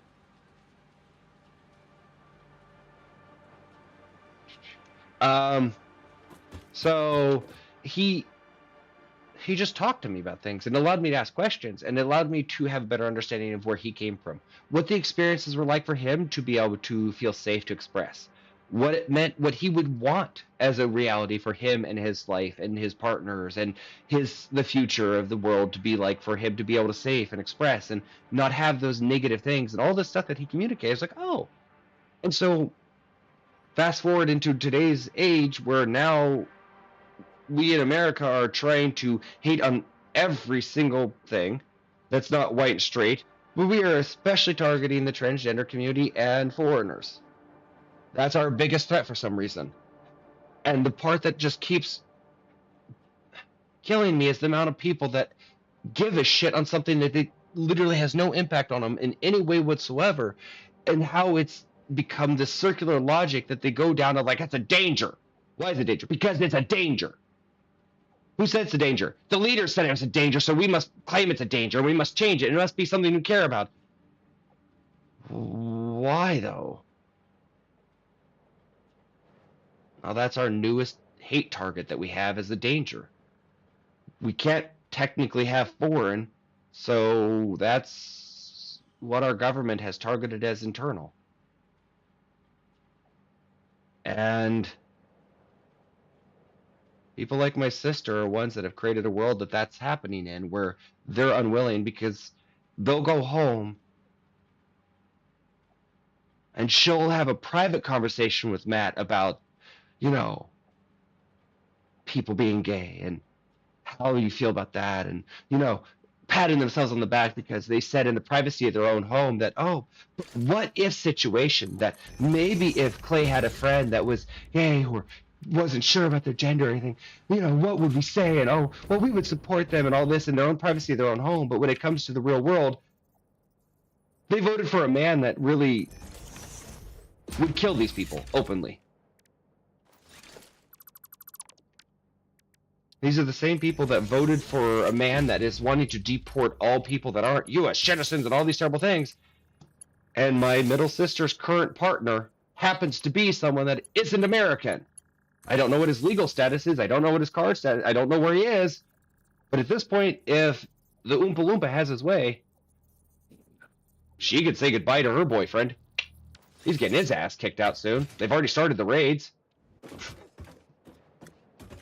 So, how is Sadie going to be able to stand there? I don't give a shit if you'll know that. How's my oldest sister supposed to know?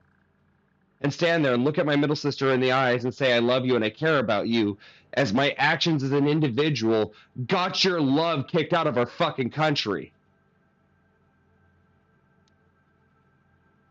Go ahead. Look my sister straight in the face and tell her how your actions ruined her love's life. And you still love her and you did it for her own good or whatever.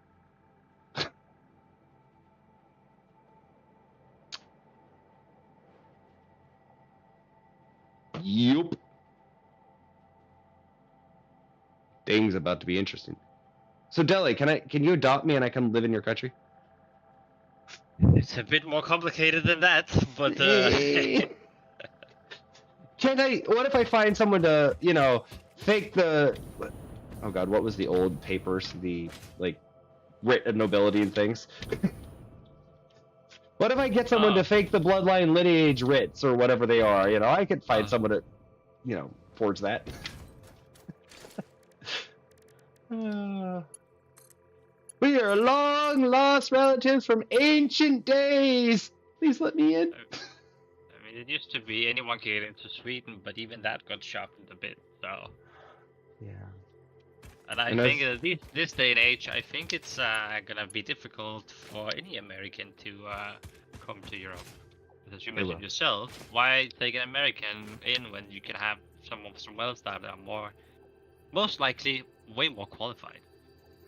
And if you want to add on top of it, LA, something that's even more terrifying that Americans don't realize. Where do we go? So I asked someone the other day, I said, okay, where would you feel it'd be worse to live? And it was, hey Mel, and they're like, well, I wouldn't want to live in Iran or whatever, where they just made it illegal to basically be a woman and everything. I said, okay. So if you live in Iran and that happens and everything, I guess there's the rest of Europe that you could try to escape to, right? And she had the realization of, oh shit. I'm like, yeah, so if the United States makes it illegal to be a woman, where the fuck you going? You got to go from one state to the next state to the next, because state rights really won't matter too much if the United States government decides that women don't have rights in this country, and you're now just breeding stock to literally be bred for babies for the future. So where are you going to flee to? Get asylum from Canada, maybe? Mexico? You got to cross our borders there, which, you know, good luck. First, you got to get there. Good luck. You got to cross state lines. You got to go through multiple states. It's not like we just get to one border, and if you manage to be capable of hiking through woods or some crazy thing that you might be able to escape your country, as Americans, where the fuck do we go?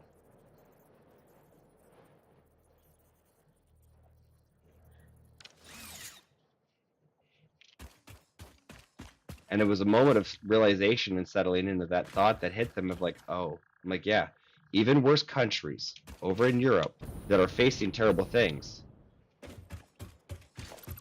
if you can get out, you might have the possibility to get asylum in another country, to find a way to escape. But here in the United States, if you happen to live in the middle of the United States, in one of those states that decides that women have no rights, that humans have no rights, that it's all gone, that white supremacy gets to rule, you got to hope another state will allow you to come there. But it's all under the federal rule of the United States government.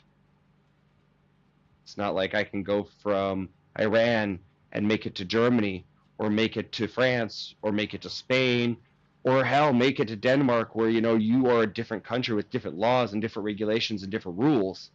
All of this falls under the United States government, and this is why I agree, Dele.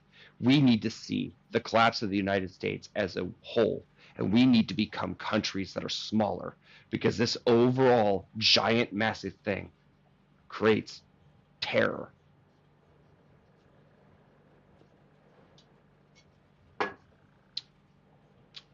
So, I have on my bingo card this year the downfall of the United States. Like, we start to see the collapse, like you start to actually see the fractures and the realities of it breaking from it, where the United States falls apart.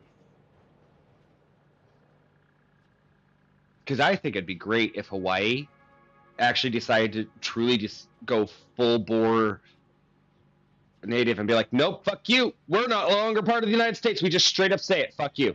And then you have Alaska that comes next and goes, you know what? No, fuck you too. Fuck you. And you know what would be even funnier to me? If Alaska decided to just hand themselves over to Russia just to fuck with America, that would start as an uproar because, or no, if they would decide to hand themselves to Japan or something. Oh, no, because the military base in Alaska is huge. We can't have that.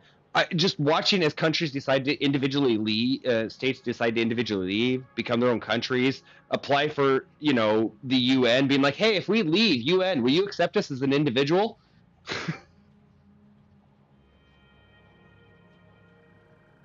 Yeah. I think it'd be great if Puerto Rico did that. Hey, UN, can we leave the United States and be recognized by you? Get the rights and security of the United Nations behind us?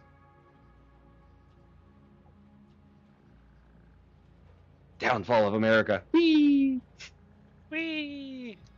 Oh, 1 second, I have someone whispering me. That's fine.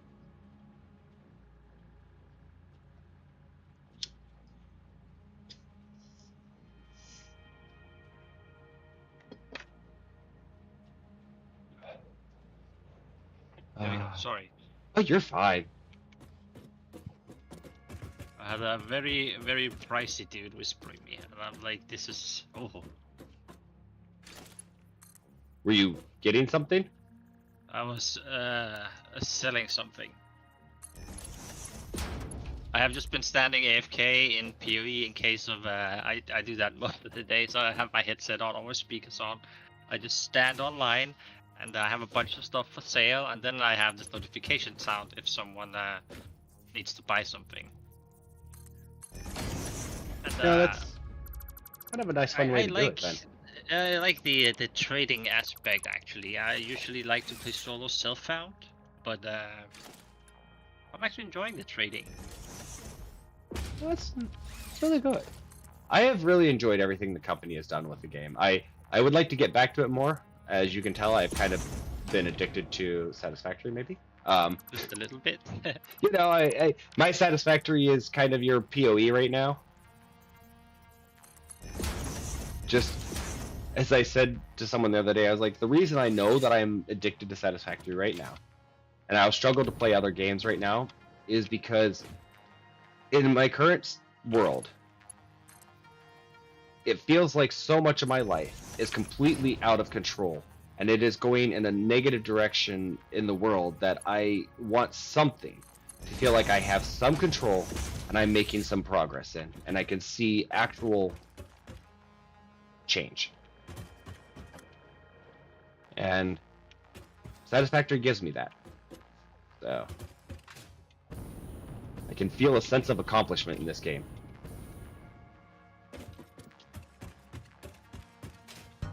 Ow. As I bonk into the window. I don't know why I say ow. I say ow for my character every time it hits the window. Powered up. Are you selected? Okay, your copper sheets now.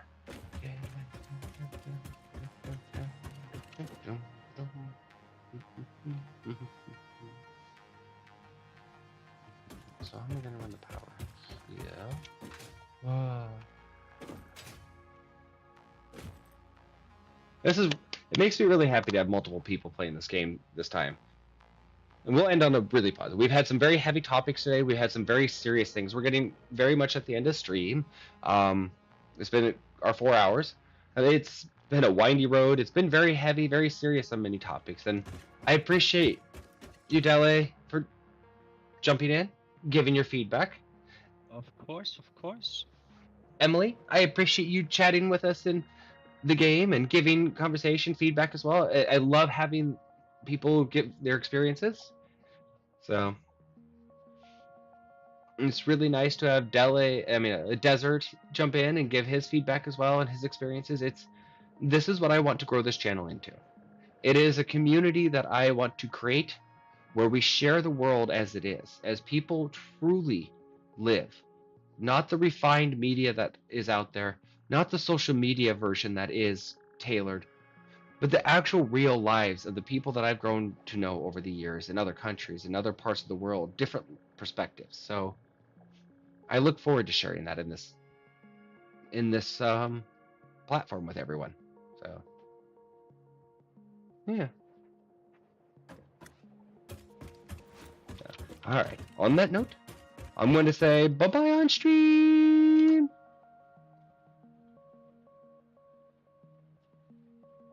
Bye.